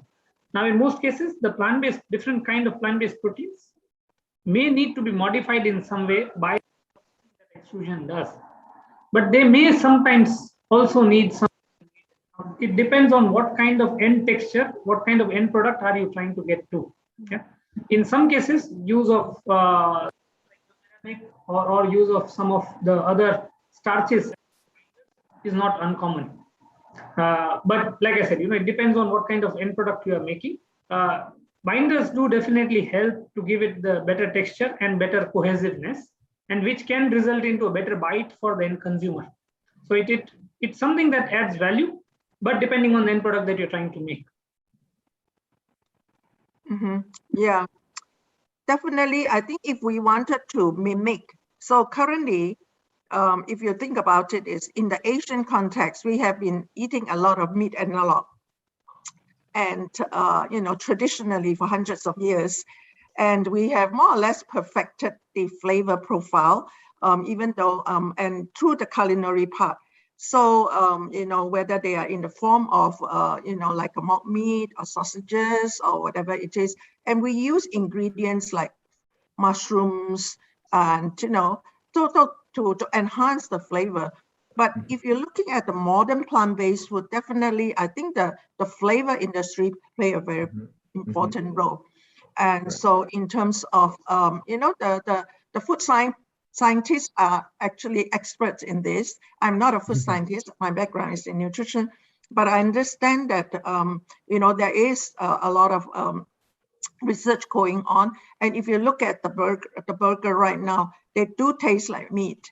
And so that is really the abilities to provide a different kind of ingredient as well as a flavor profile to help that. And if you look at the one that comes from Impossible Burger, they actually extracted the are able to actually add in the heme to make it the colors as well as the profiling. Yes. Yeah. So maybe next time we can have a coffee flavor burger. I don't know.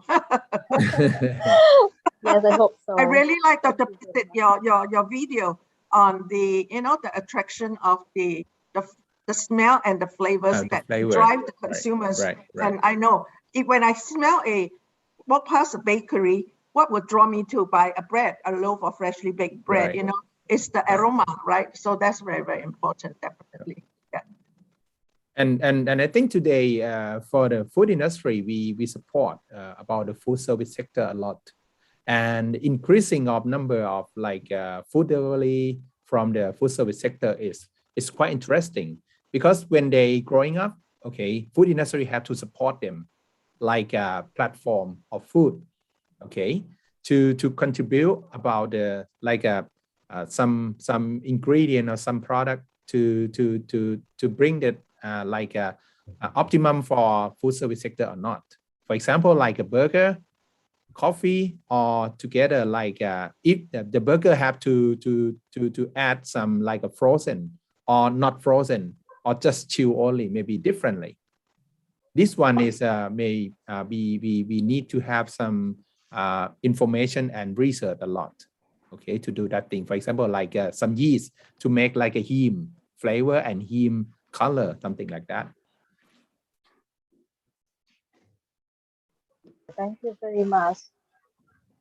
It's time up.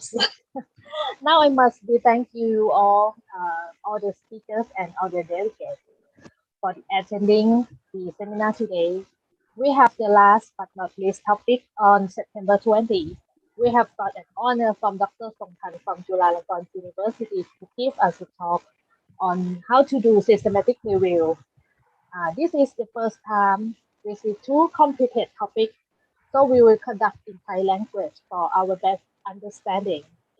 Don't forget to do our evaluation by click the link below. You will get the link to download seminar presentation after finish the survey. Have a happy weekend and see you soon. Okay, thank you very much. Very much. Thank you very much, everybody. Thank you. Thank you. Okay. Bye-bye. Bye-bye.